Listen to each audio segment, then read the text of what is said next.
Doctor Lalithambika അവർ പറയുന്നത് 5 വർഷമല്ല 50 വർഷം കിടന്നാലും ഒരു കുഴപ്പമില്ല എന്നാണ്. സിസ്റ്റത്തിന് തകരാറുണ്ട്, ശസ്ത്രക്രിയ ഉപകരണങ്ങളുടെ പേരുകൾ ആദ്യം ബോർഡിൽ എഴുതണമെന്നാണ്. ഡോക്ടർ ജോ ജോസഫ്, അത് പറയാൻ പാടുണ്ടോ? തീർച്ചയായിട്ടും അത് വളരെ നിരുത്തരവാദിത്തപരമായ ഒരു സ്റ്റേറ്റ്മെന്റ് ആയി പോകുന്നത് യാതൊരു സംശയമില്ല. കാരണം വെച്ചാൽ ഒരു മെഡിക്കൽ നെഗ്ലിജൻസ് വന്നിട്ടുണ്ട് എന്ന് പ്രഥമദൃഷ്ട്യാ ബോധ്യമായിട്ടൊരു കേസാണ്. സകല താലൂക്ക് ഹോസ്പിറ്റലുകളിലും 12 മെഷീൻ വിധി UDF-കാർ കാണുന്നില്ലേ? ഇത് അവരുടെ എല്ലാം കുടുംബത്തിൽപ്പെട്ടവർ സ്വകാര്യ മേഖലയിൽ ചെന്ന് ആയിരങ്ങൾ ലക്ഷങ്ങൾ മുടക്കി ഡയാലിസിസ് ചെയ്തിരുന്ന പേഷ്യൻസിന് ഇന്ന് ഗവൺമെന്റ് സംവിധാനത്തിൽ 64,000-ലേറെ പേർക്കാണ് ഒരു വർഷം ഡയാലിസിസ് ചെയ്യുന്നത്. ഒന്ന്, കേരളത്തിലെ ഹെൽത്ത് സിസ്റ്റം ഒരു ടാർഗറ്റാണ്. ഇപ്പോൾ ഇന്ന് ശ്രീമതി വീണ ജോർജിനെതിരെ വന്ന ഒരു പരിഹാസം എന്നുള്ളത് അവർ റിപ്പോർട്ടുകൾ ചോദിച്ചു എന്നുള്ളതാണ്. ഒരു മന്ത്രി പിന്നല്ലാണ്ട് എന്ത് ചെയ്യുക?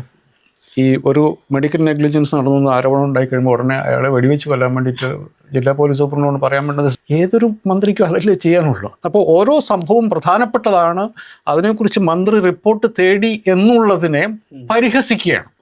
നമ്മുടെ ഹെൽത്ത് കെയർ സിസ്റ്റം ഒരു 200 വർഷം പഴക്കമില്ലേ?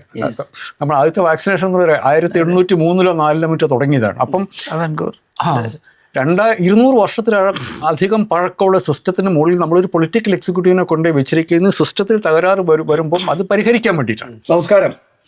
കേരളത്തിൽ നമ്മൾ ഇന്ന് കേൾക്കുന്ന നുണയിൽ ഏറ്റവും മുന്തിയത് അബ്സല്യൂട്ട് നുണ എന്താണ് എന്ന് ചോദിച്ചാൽ എന്തായിരിക്കും? സർക്കാർ ആശുപത്രിയിൽ മുഴുവൻ ചികിത്സാ പിഴവും സ്വകാര്യ ആശുപത്രിയിൽ അതില്ല എന്നുമുള്ള മാധ്യമ നാട്യം. റിസർച്ച് ടോപ്പിക്ക് ചർച്ച ചെയ്യുന്നു. KK ശൈലജ ടീച്ചർ, CPIM കേന്ദ്ര കമ്മിറ്റി അംഗം, KG ജേക്കബ് ഡക്കാൻ ക്രോണിക്കൽ, ഒപ്പം തന്നെ ഡോക്ടർ ജോ ജോസഫ്, കാർഡിയോളജിസ്റ്റ്, ലിസി. ആരോഗ്യ രംഗം ആടി ഉലയുകയാണ് സർ എന്നാണ് ഇന്ന് മാതൃഭൂമി പത്രത്തിൻ്റെ ഹെഡ്ലൈൻ. അതിലേക്ക് വരാം. അതിനു മുമ്പ് വീണ ജോർജ് ആരോഗ്യമന്ത്രി പറയുന്നത് സ്വകാര്യ ആഗോള കുത്തകകളെ സംരക്ഷിക്കാനുള്ള നീക്കമാണ് മാധ്യമങ്ങൾ നടത്തുന്നത് എന്നാണ്.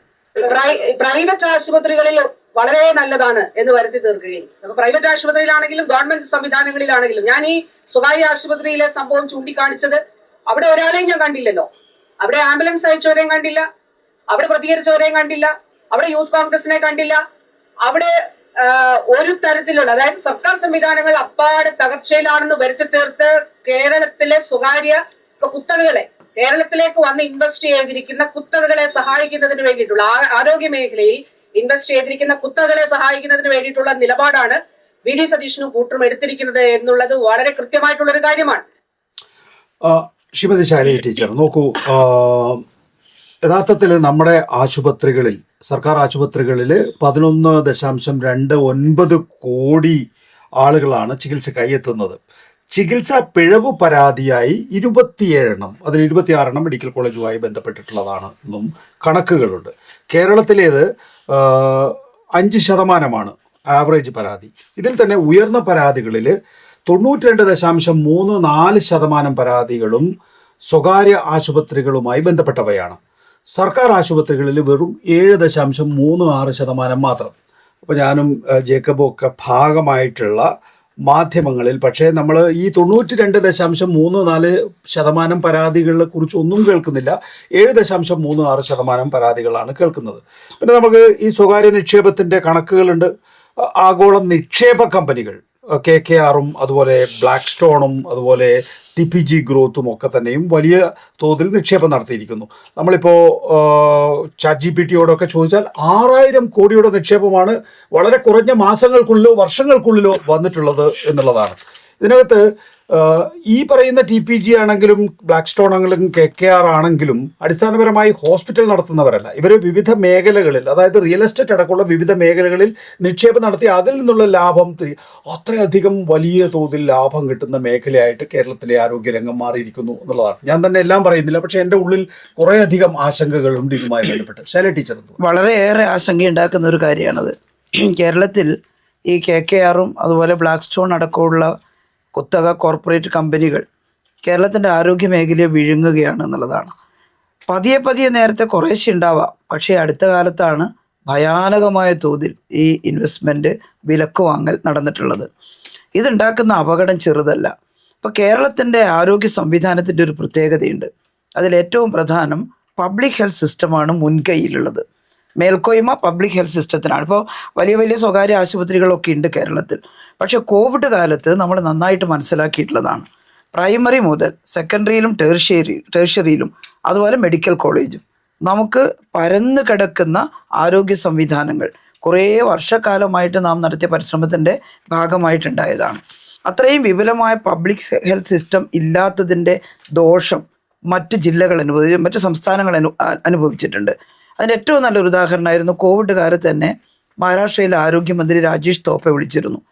അദ്ദേഹം പറഞ്ഞു, ഞങ്ങളാകെ ബുദ്ധിമുട്ടിലാണ്, ഇവിടെ പ്രൈവറ്റാണ് കൂടുതൽ, പബ്ലിക് ഹെൽത്ത് സിസ്റ്റം കുറവാണ്. അപ്പോൾ ഈ പ്രൈവറ്റുകാർ ഞങ്ങൾ പറഞ്ഞിട്ടൊന്നും കേൾക്കുന്നില്ല. എങ്ങനെയാണ് പ്രൈവറ്റുകാരെ കൂടി നിങ്ങൾ സഹകരിപ്പിക്കുന്നത്? ഇവിടെ ഈ വലിയ കച്ചവടം നടക്കുന്നതിന് മുമ്പ് കേരളത്തിലെ പ്രൈവറ്റ് ഹെൽത്ത് സിസ്റ്റം, സ്വകാര്യ മേഖല, അതിന് കുറേ ദോഷവശങ്ങളുണ്ട്. പക്ഷെ അങ്ങനെ ഉണ്ടെങ്കിലും അതിൻ്റെ മാനേജ്മെൻറ്റ് നമുക്ക് ചില സന്നിഗ്ധ ഘട്ടങ്ങളിൽ അവരെ സഹകരിപ്പിക്കാൻ കഴിഞ്ഞിരുന്നു എന്നുള്ളത് വസ്തുതയാണ്. അതിൻ്റെ എല്ലാ തരത്തിലുള്ള വലിയ ഫീസും കാര്യങ്ങളും ജനങ്ങളെ കൊള്ളയടിക്കുന്നു എന്നുള്ളതെല്ലാം ഉണ്ട്. അത് മാറ്റി നിർത്തിയാൽ നമുക്കവരെ സഹകരിപ്പിക്കാൻ കഴിയുന്നത് എന്തുകൊണ്ടാണ്? ഇവിടെ പ്രോമിനൻ്റായി നിൽക്കുന്നത് പബ്ലിക് ഹെൽത്ത് സിസ്റ്റമാണ്, ഗവൺമെൻറ് മേഖലയാണ്. അതുകൊണ്ട് തന്നെ ഇവരെയും കൂടി സഹകരിപ്പിക്കാൻ നമുക്ക് സാധിച്ചിരുന്നു. അങ്ങനെയാണ് വലിയ പാൻഡമിക്കും അതുപോലുള്ള വലിയ പ്രശ്നങ്ങൾ നമ്മൾ ക്രൈസിസ് നേരിട്ടിരുന്നത്. എന്നാൽ ഇപ്പോൾ അത് മാറുകയാണ്. ചില വൻകിട വിദേശ കോർപ്പറേറ്റുകൾ ഈ ഹോസ്പിറ്റലുകൾ, ഇപ്പോൾ കിംസ്, മിംസ് തുടങ്ങിയിട്ടുള്ള ബേബി മെമ്മോറിയൽ, കണ്ണൂർ ബേബി മെമ്മോറിയലൊക്കെ നമുക്കവിടെ സേ ഇല്ലാതാവുകയാണ്. അത് അവരുടെ സ്വന്തമായിട്ടുള്ള നിയന്ത്രണത്തിൽ വരുന്നു. ഇനി ഞാൻ പറയുന്നത്, അത്തരം ഹോസ്പിറ്റലിൽ ഒരു സാധാരണക്കാരന് ഡയറക്റ്റായിട്ട് കയറി ചെല്ലാൻ പറ്റില്ല, പോട്ടെ ഇടത്തരക്കാരനും പറ്റില്ല. അതൊക്കെ ഒരു ഇൻഷുറൻസ് ബേസ്ഡ് ആയിട്ടുള്ള സെലക്റ്റഡ് ആയിട്ടുള്ള ഒരു വിഭാഗത്തെ മാത്രം കണ്ടുകൊണ്ട് അവരിൽ നിന്ന് വലിയ പൈസ വാങ്ങി ലാഭം ഉണ്ടാക്കുന്ന സംവിധാനമാണ് വരുന്നത്. എന്നാൽ ഇന്ന് കേരളത്തിലെ ഗവൺമെൻറ് ഹോസ്പിറ്റലിലും സാധാരണ സ്വകാര്യ ഹോസ്പിറ്റലിലും വളരെ പെട്ടെന്ന് ഓടി കയറാം ഒരു അത്യാഹിതം വരുമ്പോൾ. അവിടുത്തെ ചികിത്സാ ചെലവിൻ്റെ വർധനവൊക്കെ ഉണ്ട്. അത് നമ്മളിപ്പോൾ ക്ലിനിക്കൽ എസ്റ്റാബ്ലിഷ്മെൻറ്റ് ബില്ലെല്ലാം കൊണ്ടുവന്നിട്ട് അതിനെ നമുക്കൊന്ന് നിയന്ത്രിച്ച് നിർത്താനുള്ള പരിശ്രമമാണ് നമ്മൾ നടത്തിയത്. പക്ഷെ അതേ അല്ല സംഭവിക്കുന്നത്. ഈ വൻകിട കച്ചവടം മറച്ചു വെക്കാനാണ് ഗവൺമെൻറ് മേഖലയെ തകർക്കുന്നതിനുള്ള ഇപ്പോഴത്തെ ഈ കോലാഹലം. നേരത്തെ പറഞ്ഞല്ലോ, 92% ഇത്തരത്തിലുള്ള മെഡിക്കൽ എററുകൾ ഡോക്ടർക്ക് അറിയാമല്ലോ. സാധാരണ ഇത്തരത്തിലുള്ള ഒരു മെഡിക്കൽ നെഗ്ലിജൻസ് എന്ന് പറയുന്നത് പല രാജ്യങ്ങളിലും 33% വരെ നെഗ്ലിജൻസ് കുറ്റകരമല്ല എന്നാണ് പറയുന്നത്. അമേരിക്ക പോലുള്ള വലിയ രാജ്യങ്ങളിലടക്കം. നമ്മളതൊക്കെ വിടാം. നമുക്കൊരു 1% നെഗ്ലിജൻസ് പോലും കുറ്റകരമാണെന്ന് പറയാം. നമ്മുടെ ഒരു സമാധാനത്തിനും അതുപോലെ അതാണ് ശരിയെന്ന് നമുക്ക് വാദിക്കാം. പക്ഷേ ഈ നെഗ്ലിജൻസ് 92% ഉണ്ടാകുന്നത് സ്വകാര്യ മേഖലയിലാണ്. അതൊരാളും ശ്രദ്ധിക്കുന്നില്ല എന്നുള്ളതാണ്. മുൻപ് ഒരു കേസ് ഉണ്ടായിരുന്നു. ഒരു പേഷ്യൻറ്റിനെ ആംബുലൻസിൽ നിരവധി സ്വകാര്യ ഹോസ്പിറ്റലിൽ കൊണ്ടുപോയി. എന്നിട്ട് ഏറ്റവും അവസാനം തിരുവനന്തപുരം മെഡിക്കൽ കൊണ്ടുവന്നു. അപ്പോഴേക്കും അദ്ദേഹം മൃതപ്രായനായിട്ട് മാറിയിരുന്നു. പക്ഷേ ആ കൊണ്ടുപോയ ഒരു സ്വകാര്യ ഹോസ്പിറ്റലിൻ്റെ പേരും ഈ മീഡിയ ചർച്ച ചെയ്തില്ല. ചർച്ച ചെയ്തത് മുഴുവൻ തിരുവനന്തപുരം മെഡിക്കൽ കോളേജിൽ എന്തോ അശ്രദ്ധയുണ്ടായി. അവിടെ എത്തുമ്പോഴേക്കും ഏകദേശം അദ്ദേഹത്തിൻ്റെ പ്രാണൻ പോയിരുന്നു എന്നുള്ളതാണ്. അപ്പോൾ ഇത് പെരുപ്പിച്ച് കാണിച്ച് ജനങ്ങളുടെ ഇടയിൽ ഈ ഗവൺമെൻറ് സംവിധാനം ഒന്നിനും കൊള്ളില്ല എന്ന് വരുത്തിയത്, അത് ബഹുമാനിയായിട്ടുള്ള മന്ത്രി പറഞ്ഞത് അക്ഷരാർത്ഥത്തിൽ ശരിയാണ്. ഗവൺമെൻറ് സംവിധാനത്തെ നശിപ്പിക്കാൻ നോക്കൂ. ഈ ഗവൺമെൻറ് സംവിധാനത്തെ ലോകം മുഴുവൻ പുകഴ്ത്തിയത് എന്തിനാ? കേരളത്തിലെ പബ്ലിക് ഹെൽത്ത് സിസ്റ്റത്തെ. കോവിഡ് വന്നപ്പോൾ ഈ ഗവൺമെൻറ് സംവിധാനം ഉള്ളത് കൊണ്ടാണ് ഇത്ര വികേന്ദ്രീകൃതമായി നമുക്ക് കാര്യങ്ങൾ ചെയ്യാൻ കഴിഞ്ഞത്. ഞാൻ ചിലപ്പോൾ പറയുമ്പോൾ എന്നെ പരിഹസിച്ച് പറയായിരുന്നു, അമേരിക്കയിൽ നിന്ന് ആരും വിളിച്ചില്ലേ എന്നൊക്കെ ചോദിച്ചിട്ട്. വിളിച്ചിരുന്നു. കാരണം നേരിട്ട് ഒരു ധനിക കുടുംബത്തിന് പോലും താഴെയുള്ള ഒരു പ്രൈമറി ഹോസ്പിറ്റലിൽ പോകാൻ പറ്റുന്നില്ല. ശ്വാസം അടസമൊക്കെ ഉണ്ടാകുമ്പോൾ ഫോണിൽ വിളിച്ചിട്ട് നിങ്ങൾ അവിടെ തന്നെ റെസ്റ്റ് എടുത്തോളൂ എന്നാണ്. നമുക്കങ്ങനെയല്ല. നമുക്കൊരു വണ്ടി എടുത്ത് നേരെ നമ്മുടെ താലൂക്ക് ഹോസ്പിറ്റലിൽ കയറി ചെല്ലുകയാണ്, അവിടെ പരിശോധിക്കുകയാണ്, അവരെ റെസ്റ്റേറ്റ് ചെയ്യുകയാണ്, അവർക്ക് ഓക്സിജൻ ഇല്ലെങ്കിൽ ഓക്സിജൻ കൊടുക്കുകയാണ്. ഇതാണ് കേരളത്തിലെ ഗവൺമെൻറ് സംവിധാനത്തിൻ്റെ മെച്ചമെന്ന് ലോകം തിരിച്ചറിഞ്ഞു. പല ഇൻ്റർനാഷണൽ ആയിട്ടുള്ള ഡിസ്കഷനുകളിലും എന്നോട് തന്നെ പലരും നേരിട്ട് പറഞ്ഞു, ഇതാണ് വേണ്ടത്, പബ്ലിക് ഹെൽത്തിൽ ഇൻവെസ്റ്റ് ചെയ്യുക. ഇന്നുള്ള ലോകത്തിന് രക്ഷപ്പെടാനുള്ള ഒരേ ഒരു മാർഗം ഈ പബ്ലിക് ഹെൽത്തിൽ, ഗവൺമെൻറ് സംവിധാനത്തിൽ ഇൻവെസ്റ്റ് ചെയ്യുക. നമ്മളതിന് ശ്രമിച്ചുകൊണ്ടിരിക്കുന്നു. കേരളത്തിൽ കഴിഞ്ഞ 10 വർഷത്തിനുള്ളിൽ ഉണ്ടായിട്ടുള്ള ഇൻവെസ്റ്റ്മെൻറ്റും അതിനനുസരിച്ചുണ്ടായിട്ടുള്ള മാറ്റവും കണ്ണഞ്ചിപ്പിക്കുന്നതാണ്. റൈറ്റ്. ഞാൻ ഡോക്ടർ ജോ ജോസഫിലേക്ക് വരാം. അതിനു മുമ്പ് ശ്രീ KJ ജേക്കബ്, നോക്കൂ, ഇതൊരു നിയമസഭാ തെരഞ്ഞെടുപ്പിന് തൊട്ട് മുമ്പുള്ള വിഷയം എന്നുള്ള നിലയിലാണോ മാധ്യമങ്ങൾ ഇത് കൈകാര്യം ചെയ്യുന്നത്, അതോ കേരളത്തിലെ പൊതു ആരോഗ്യ രംഗം തകർക്കുക എന്നുള്ള ഈ വൻകിട കുത്തക കമ്പനികളുടെ അജണ്ട നിർവഹിക്കുകയാണോ മാധ്യമങ്ങൾ ചെയ്യുന്നത്? ഒന്ന്.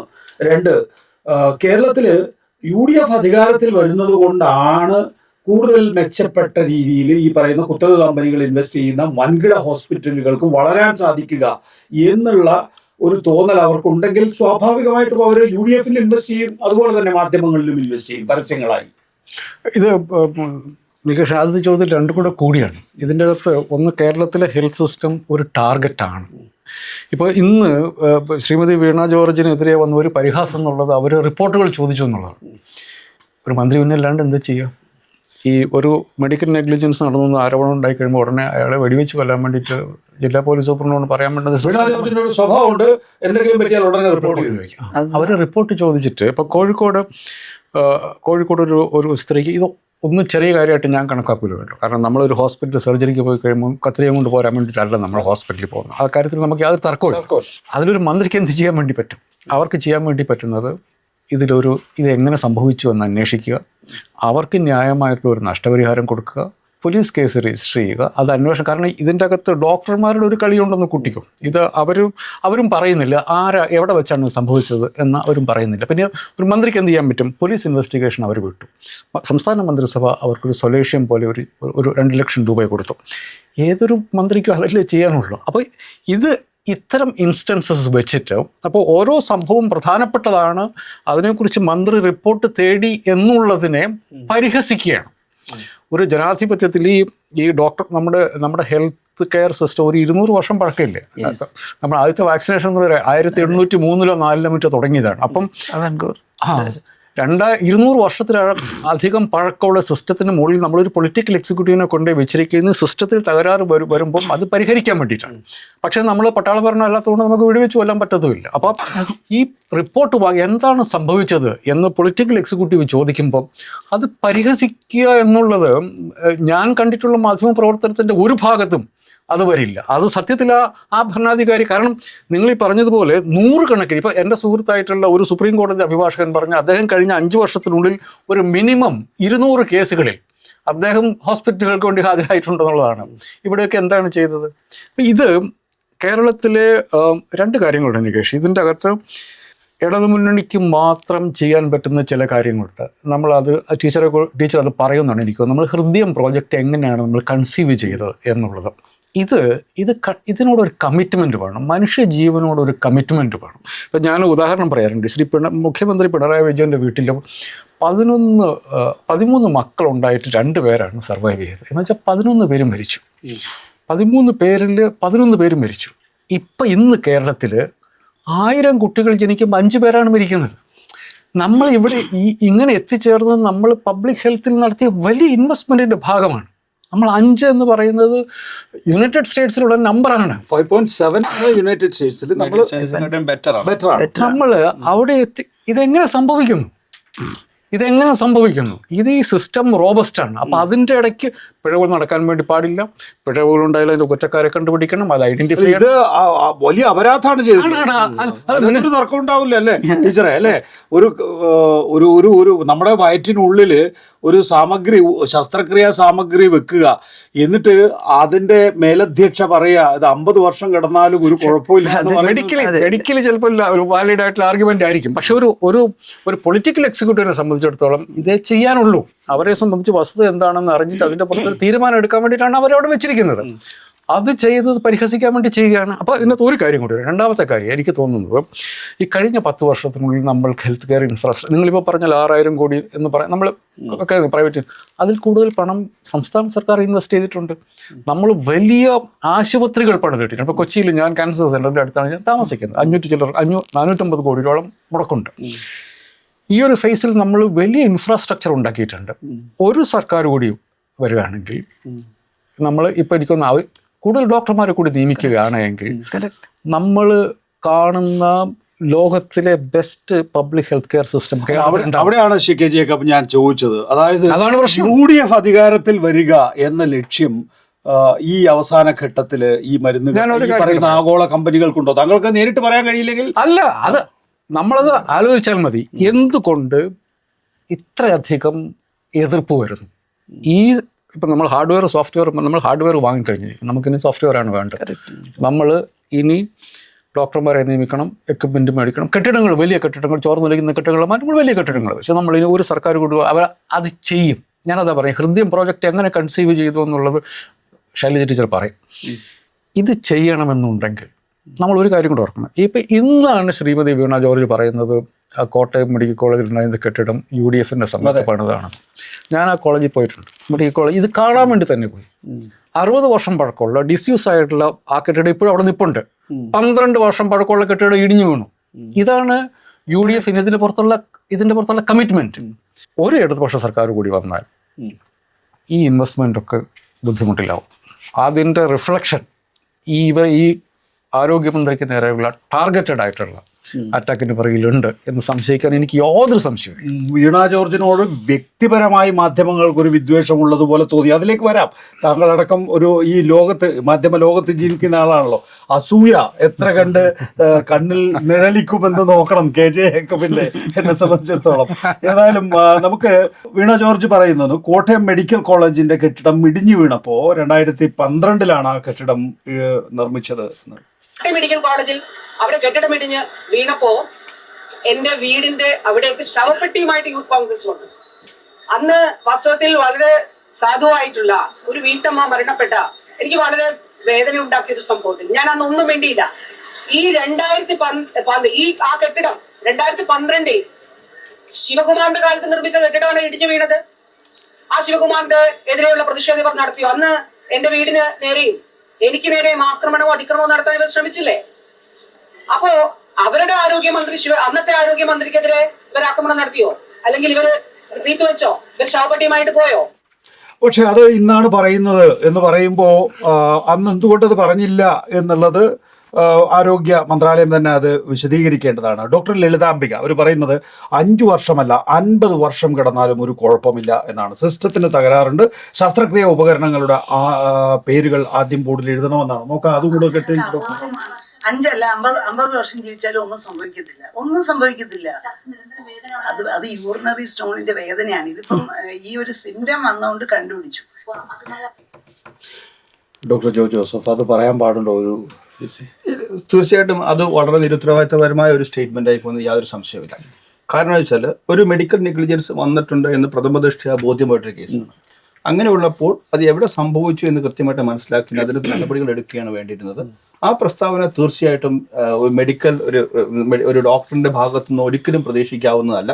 കാരണം എപ്പോഴും ജീവനെ സംരക്ഷിക്കാനായിട്ടാണ് ശ്രമിക്കുന്നവരാണ്, വേദന കുറയ്ക്കാനായിട്ട് ശ്രമിക്കുന്നവരാണ്. നിരന്തരം ഇതിന്റെ മൂലം ഒരു വേദനയുള്ള ഒരാളെ കൂടുതൽ വേദനിപ്പിക്കുന്ന ഒരു പ്രസ്താവനയായി പോയെന്നതിൽ യാതൊരു സംശയമില്ല. ഇതെങ്ങനെയാണ് സംഭവിക്കുന്നത്? ഈ WHO ഒക്കെ മാനദണ്ഡങ്ങൾ ഇപ്പോൾ താങ്കൾ ഒരു LISI എന്ന പ്രൈവറ്റ് ഹോസ്പിറ്റലിൽ വർക്ക് ചെയ്യുന്ന ആളാണ്. പക്ഷേ ഈ WHO മാനദണ്ഡങ്ങളൊന്നും പാലിക്കാതെയാണോ സാധാരണഗതിയിൽ ഇത്തരം ഓപ്പറേഷൻസ് ഒക്കെ നടത്താറുള്ളത്?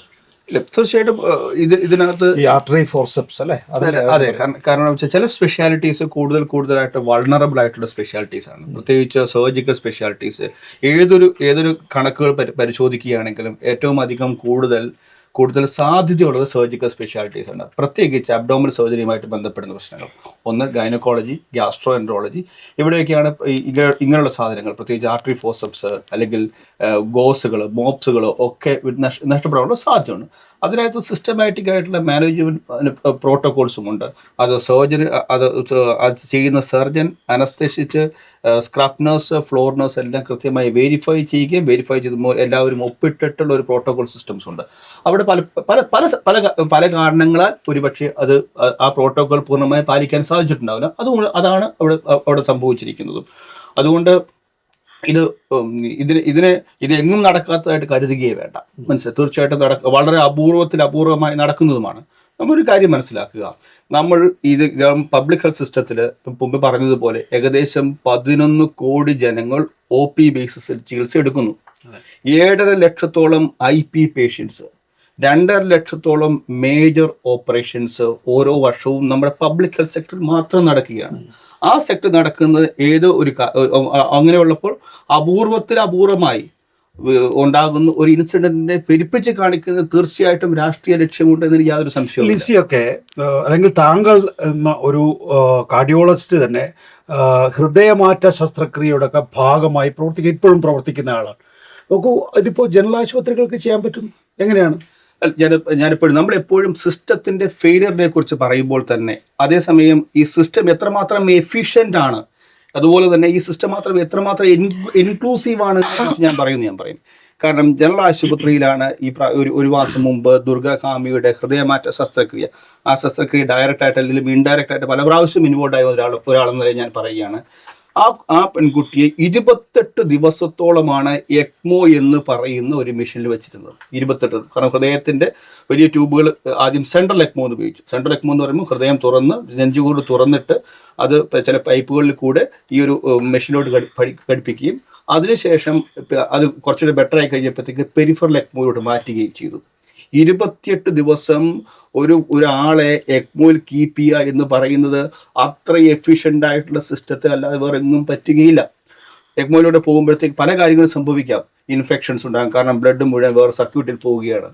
അവിടെ രക്തം കട്ടപിടിക്കാതിരിക്കാനുള്ള മരുന്നുകൾ കൊടുക്കുമ്പോഴത്തേക്ക് ബ്ലീഡിങ് കൊണ്ടാനുള്ള സാധ്യത വളരെ കൂടുതലാണ്. അവിടെ രക്തം കട്ടപിടിക്കാനുള്ള സാധ്യതകൾ കൂടുതലാണ്. ചിലപ്പോൾ രക്തം കട്ടപിടിക്കാം. അങ്ങനെയുള്ളപ്പോൾ ഞാൻ മനസ്സിലാക്കിയിടത്തോളം ഒരു സർക്യൂട്ട് ചേഞ്ച് പോലും ഇല്ലാതെ 28 ദിവസം ആ കുട്ടിയെ അവിടെ നമ്മുടെ ജനറൽ ഹോസ്പിറ്റലിൽ അവിടെ ചികിത്സിക്കാൻ പറ്റിയിട്ടുണ്ടെങ്കിൽ ആ സിസ്റ്റത്തിന്റെ എഫിഷ്യൻസിയാണ് കാണിക്കുന്നത്. ഒരു സംശയവുമില്ല. ഞാൻ രണ്ടാമത് വേർഡ് ഉപയോഗിച്ചു, സിസ്റ്റത്തിന്റെ ഇൻക്ലൂസിവിറ്റി. ഒന്നാലോചിച്ച് നോക്കുക, ടീച്ചറിന് ഏറ്റവും അടുത്ത ഹൃദയത്തിന് ചേർന്ന പദ്ധതിയായിരിക്കും ഹൃദയം പദ്ധതിയിൽ നമ്മൾ ഉത്തർപ്രദേശുകാരായ ഒരു അതിഥി തൊഴിലാളിയുടെ കുട്ടിക്ക് ട്രൈക്കസ്പിഡ് അട്രീഷ്യ എന്ന രോഗം വന്നു. നമ്മൾ എന്താ ചെയ്തത്? ആ കുട്ടിയെ ഹൃദയം പദ്ധതിയിൽ ഉൾപ്പെടുത്തിക്കൊണ്ട് ശസ്ത്രക്രിയ ചെയ്തു. എൻ്റെ വ്യക്തിപരമായ ഒരു അനുഭവം ഞാൻ പറയാം. ഞാൻ DM പഠിച്ചത് ഡൽഹിയിലെ All India Institute of Medical സയൻസിലാണ്. ആ സമയത്ത് ഞങ്ങൾ ചെന്ന ഉടനെ സമയത്ത് ഒരു കുട്ടി എക്ടോപ്പിയ കോഡിസ് എന്ന് പറഞ്ഞാൽ അപൂർവമായ കണ്ടീഷൻ ഉണ്ടായിരുന്നു. എക്ടോപ്പിയ കോഡിസ് എന്ന് പറഞ്ഞാൽ ഹൃദയം നെഞ്ചുകൂടിന് പുറത്ത് തള്ളി നിൽക്കുന്ന അവസ്ഥ, നെഞ്ചുകൂടില്ലാത്തതുകൊണ്ട് തന്നെ ഹൃദയം പുറത്തോട്ട് നിൽക്കുന്നു. ആ കുട്ടി ഇന്ത്യയിലെ തന്നെ ഏറ്റവും മികച്ച കുട്ടികളുടെ ഹൃദയ ശസ്ത്രക്രിയ വിദഗ്ധൻ സർജറി ചെയ്തിട്ടും കുട്ടി മരിച്ചു ഇൻഫെക്ഷൻ മൂലം. ഇൻഫെക്ഷൻ എവിടെ നിന്ന് കിട്ടിയെന്ന് അന്വേഷിച്ചപ്പോഴത്തേക്കും ഒരു തുവാലയിൽ നിന്ന് കിട്ടിയ ഇൻഫെക്ഷനാണ്. എങ്ങനെയെന്നറിയാമോ? ആ കുട്ടി ജനിച്ചത് 2000 കിലോമീറ്റർ ദൂരെയുള്ള ബീഹാറിലെ കുഗ്രാമത്തിൽ. ആ കുഗ്രാമത്തിൽ നിന്ന് അവർ യാതൊരു ചികിത്സാ സംവിധാനവും ഇല്ലാത്തപ്പോൾ ആ കുട്ടിയെ അതിന്റെ മാതാപിതാക്കൾ ട്രെയിനിന്റെ ജനറൽ കമ്പാർട്ട്മെന്റിൽ കയറ്റി ഡൽഹിയിൽ എത്തിക്കുന്നു. ഡൽഹിയിൽ എത്തിക്കുമ്പോഴത്തേക്ക് ഞങ്ങൾ ആകാംക്ഷ പോലെ തന്നെ എല്ലാവരുടെയും ആകാംക്ഷയായിരുന്നു ആ കുട്ടി ഹൃദയം പുറത്തു ഇടിക്കുന്ന കുട്ടി. ആ കുട്ടിയെ കാണാനായിട്ട് ജനറൽ കമ്പാർട്ട്മെന്റിലേക്ക് ഈ ട്രെയിൻ എവിടെയൊക്കെ നിർത്തിയോ അവിടെ നിന്നൊക്കെ ആളുകൾ കയറി വന്നു. ആ ജാളിത മറക്കായിട്ട് ആ ഫാദർ തൻ്റെ ഒരു തുവാല എടുത്ത് ആ കുട്ടിയെ മൂടി, ഹൃദയത്തെ മൂടി. ആ ഹൃദയത്തിൽ നിന്ന് ഈ തുവാലയിൽ നിന്ന് ഇൻഫെക്ഷൻ കിട്ടിയാണ് ആ കുട്ടി മരിച്ചത്. നമുക്കിവിടെ ചിന്തിക്കാൻ പറ്റും. നമ്മൾക്കൊരു കുട്ടിയെ ഒരു അസുഖമുണ്ട് എന്ന് പറയുകയാണെങ്കിൽ ആംബുലൻസിന്റെ നമ്പർ ഉൾപ്പെടെ നമ്മുടെ എല്ലാവരുടെയും വാട്സാപ്പിൽ വരുന്നു. നമ്മളൊരു ഗ്രീൻ ചാനൽ ഒരുക്കുന്നു. ഗ്രീൻ ചാനൽ ഒരുക്കി നമ്മൾ ഏറ്റവും മികച്ച സിസ്റ്റത്തിലേക്ക് കൊണ്ടുവരുന്നു, അല്ലേ? വേറെ എങ്ങും ആലോചിക്കാൻ പറ്റാത്ത സിസ്റ്റമാണ്. അതിനെക്കുറിച്ച് എനിക്ക് യാതൊരു സംശയവുമില്ല. സിസ്റ്റം എഫിഷ്യൻ്റ് ആണ്, സിസ്റ്റം ഇൻക്ലൂസീവ് ആണ്. അതുകൊണ്ട് തന്നെ ഈ സിസ്റ്റത്തെ തകർക്കുവാനായിട്ടുള്ള ശ്രമങ്ങൾ കൂടുതൽ ഉണ്ടാകുകയും ചെയ്യും. ഇൻകൺക്ലൂസീവ് ആണ്. ഇപ്പോൾ തെറ്റി പറഞ്ഞു പോയതാണ് വാക്കെങ്കിലും ഇൻകൺക്ലൂസീവ് ആണെന്നുള്ള കാര്യത്തിൽ തർക്കമൊന്നുമില്ലല്ലോ. നമ്മൾ ഒരു ഫുൾ സ്റ്റോപ്പ് എവിടെയും ഇട്ടിട്ടില്ല. നമ്മളൊരു പുരോഗതിയുടെ പാതയിലാണ്. ഇത്തരത്തിലുള്ള വീഴ്ചകൾ പരിഹരിക്കാൻ വേണ്ടി സാധിക്കുന്നില്ല എന്നുള്ളത് ഒരു പ്രധാന ഹർഷയിനയ്ക്ക് ശേഷം പിന്നെ നിരന്തരം സംഭവിച്ചുകൊണ്ടിരിക്കുകയാണ്. ഇൻകൺക്ലൂസീവ് ആണെന്ന് പറയുമ്പോൾ ഇപ്പോഴുണ്ടായിട്ടുള്ള മാറ്റം ആദ്യം കാണണം. എവിടെ നിന്ന് നമ്മൾ ഇവിടെ എത്തി എന്നുള്ളത്. ഇപ്പോൾ ഏറ്റവും 2015 തന്നെയുള്ള ആരോഗ്യ സംവിധാനത്തെ പരിശോധിക്കുക. 2016 ശേഷം 26 വരെയുള്ള കേരളത്തിൻ്റെ ആരോഗ്യ സംവിധാനത്തെ പരിശോധിക്കുക. ഇതിൽ ജനങ്ങളുടെ മുമ്പിൽ നിഷേധിക്കാൻ പറ്റില്ലല്ലോ. അവരുടെ ഒരു PHC, നേരത്തെ ഒരു ഡോക്ടർ മാത്രം, ഉച്ചവരെ OP, ഉച്ചയ്ക്ക് ശേഷം അവിടെ ആരുമില്ല. ഇന്ന് അതാണോ? ഇന്ന് കുടുംബാരോഗ്യ കേന്ദ്രമാണിത്, ഫാമിലി ഹെൽത്ത് സെൻറ്റർ. അവിടെ 3 ഡോക്ടർമാർ, ഉച്ചയ്ക്ക് ശേഷവും OP ഉണ്ട്. അവിടെ ഒരു ഫാർമസി ഉണ്ട് മരുന്ന് കൊടുക്കാൻ. അവിടെ ഒരു ലബോറട്ടറി ഉണ്ട്, അത്യാവശ്യമായിട്ടുള്ള രക്തവും മറവും മൂത്രവും ഒക്കെ ടെസ്റ്റ് ചെയ്യാൻ, അവരുടെ ഡയബറ്റിക് ആണോ എന്ന് ടെസ്റ്റ് ചെയ്യാൻ അവിടെയുണ്ട്. അവിടെ ശ്വാസ് ക്ലിനിക്ക് ഉണ്ട്, ശ്വാസകോശ സംബന്ധമായിട്ടുള്ള കാര്യങ്ങൾ പരിശോധിക്കാൻ. അവിടെ ആശ്വാസ് ക്ലിനിക്ക് ഉണ്ട്, മാനസികമായി ഉണ്ടാകുന്ന സമ്മർദ്ദങ്ങൾ പ്രൈമറിയിൽ തന്നെ പരിശോധിക്കാൻ. അത് പടിപടിയായി ഉയർത്താനാണ് തീരുമാനിച്ചത്. ഇനി അവിടെ ഡെൻ്റൽ ചെയർ, വദനാരോഗ്യം സംരക്ഷിക്കുന്നത്. ഒരുപാട് ഫാമിലി ഹെൽത്ത് സെൻ്ററുകളിൽ ക്യാൻസറിൻ്റെ ഏർലി ഡിറ്റക്ഷൻ, ഇതൊക്കെ നമ്മൾ തുടങ്ങി. നേഴ്സുമാരുടെ പ്രീ ചെക്കപ്പ് ഒരു ഫാമിലി ഹെൽത്ത് സെൻ്ററിൽ കയറി ചെല്ലുമ്പോൾ തന്നെ ഇതെല്ലാം നമ്മൾ ഡോക്ടർമാരുടെ റൂം, അത് എല്ലാ തരത്തിലും മാനുവലിൽ പറഞ്ഞിട്ടുള്ള കാര്യങ്ങൾ, ഹാൻഡ് വാഷും ക്രാഷ് കാർട്ടും ഒക്കെ അടങ്ങിയിട്ടുള്ള ഒരു ആധുനിക സംവിധാനം അത് നമ്മൾ ഒരുക്കിയിരിക്കുന്നു. എന്താണ് ഇപ്പോഴത്തെ ഫാമിലി ഹെൽത്ത് സെൻ്ററിൻ്റെ അവസ്ഥ? ജനം കാണുന്നതല്ലേ. ഇപ്പം ഞാൻ മന്ത്രിയായപ്പോൾ ഉദ്ഘാടനം ചെയ്യാൻ പോകുമ്പം 10,000 ആളുകൾ ഒഴുകിയെത്തുമായിരുന്നു ആശുപത്രി. വീണ ജോർജിൻ്റെ അവസ്ഥ അത് തന്നെയാണ്. ഇപ്പം 800-ലേറെ പ്രൈമറി ഹെൽത്ത് സെൻ്ററുകൾ കുടുംബാരോഗ്യ കേന്ദ്രമായി മാറിയിരിക്കുന്നു. അവിടെയെല്ലാം ഒരു ഡോക്ടർക്ക് പകരം 3 ഡോക്ടറെ കിട്ടുന്നു. നമ്മൾ സ്റ്റാഫ് ഷോർട്ടേജ് ഒക്കെ പറയുന്നുണ്ട്. നമ്മൾ ഈ പേഷ്യൻ്റ് ഡോക്ടർ അനുപാതമൊക്കെ ഒരു സോഷ്യലിസ്റ്റ് രാജ്യങ്ങളിലുള്ള അനുപാതത്തിനെ അനുസരിച്ചിട്ടാണ് നമ്മൾ മെഷർ ചെയ്യുന്നത്. അത് വേണം, തർക്കമൊന്നുമില്ല. പക്ഷേ നമ്മുടെ മറ്റ് സംസ്ഥാനങ്ങളിലെ രോഗി ഡോക്ടർ അനുപാതം അത് കമ്പയർ ചെയ്യേണ്ട. അതെ അതെ, ഞാൻ പറഞ്ഞു വരുന്നത്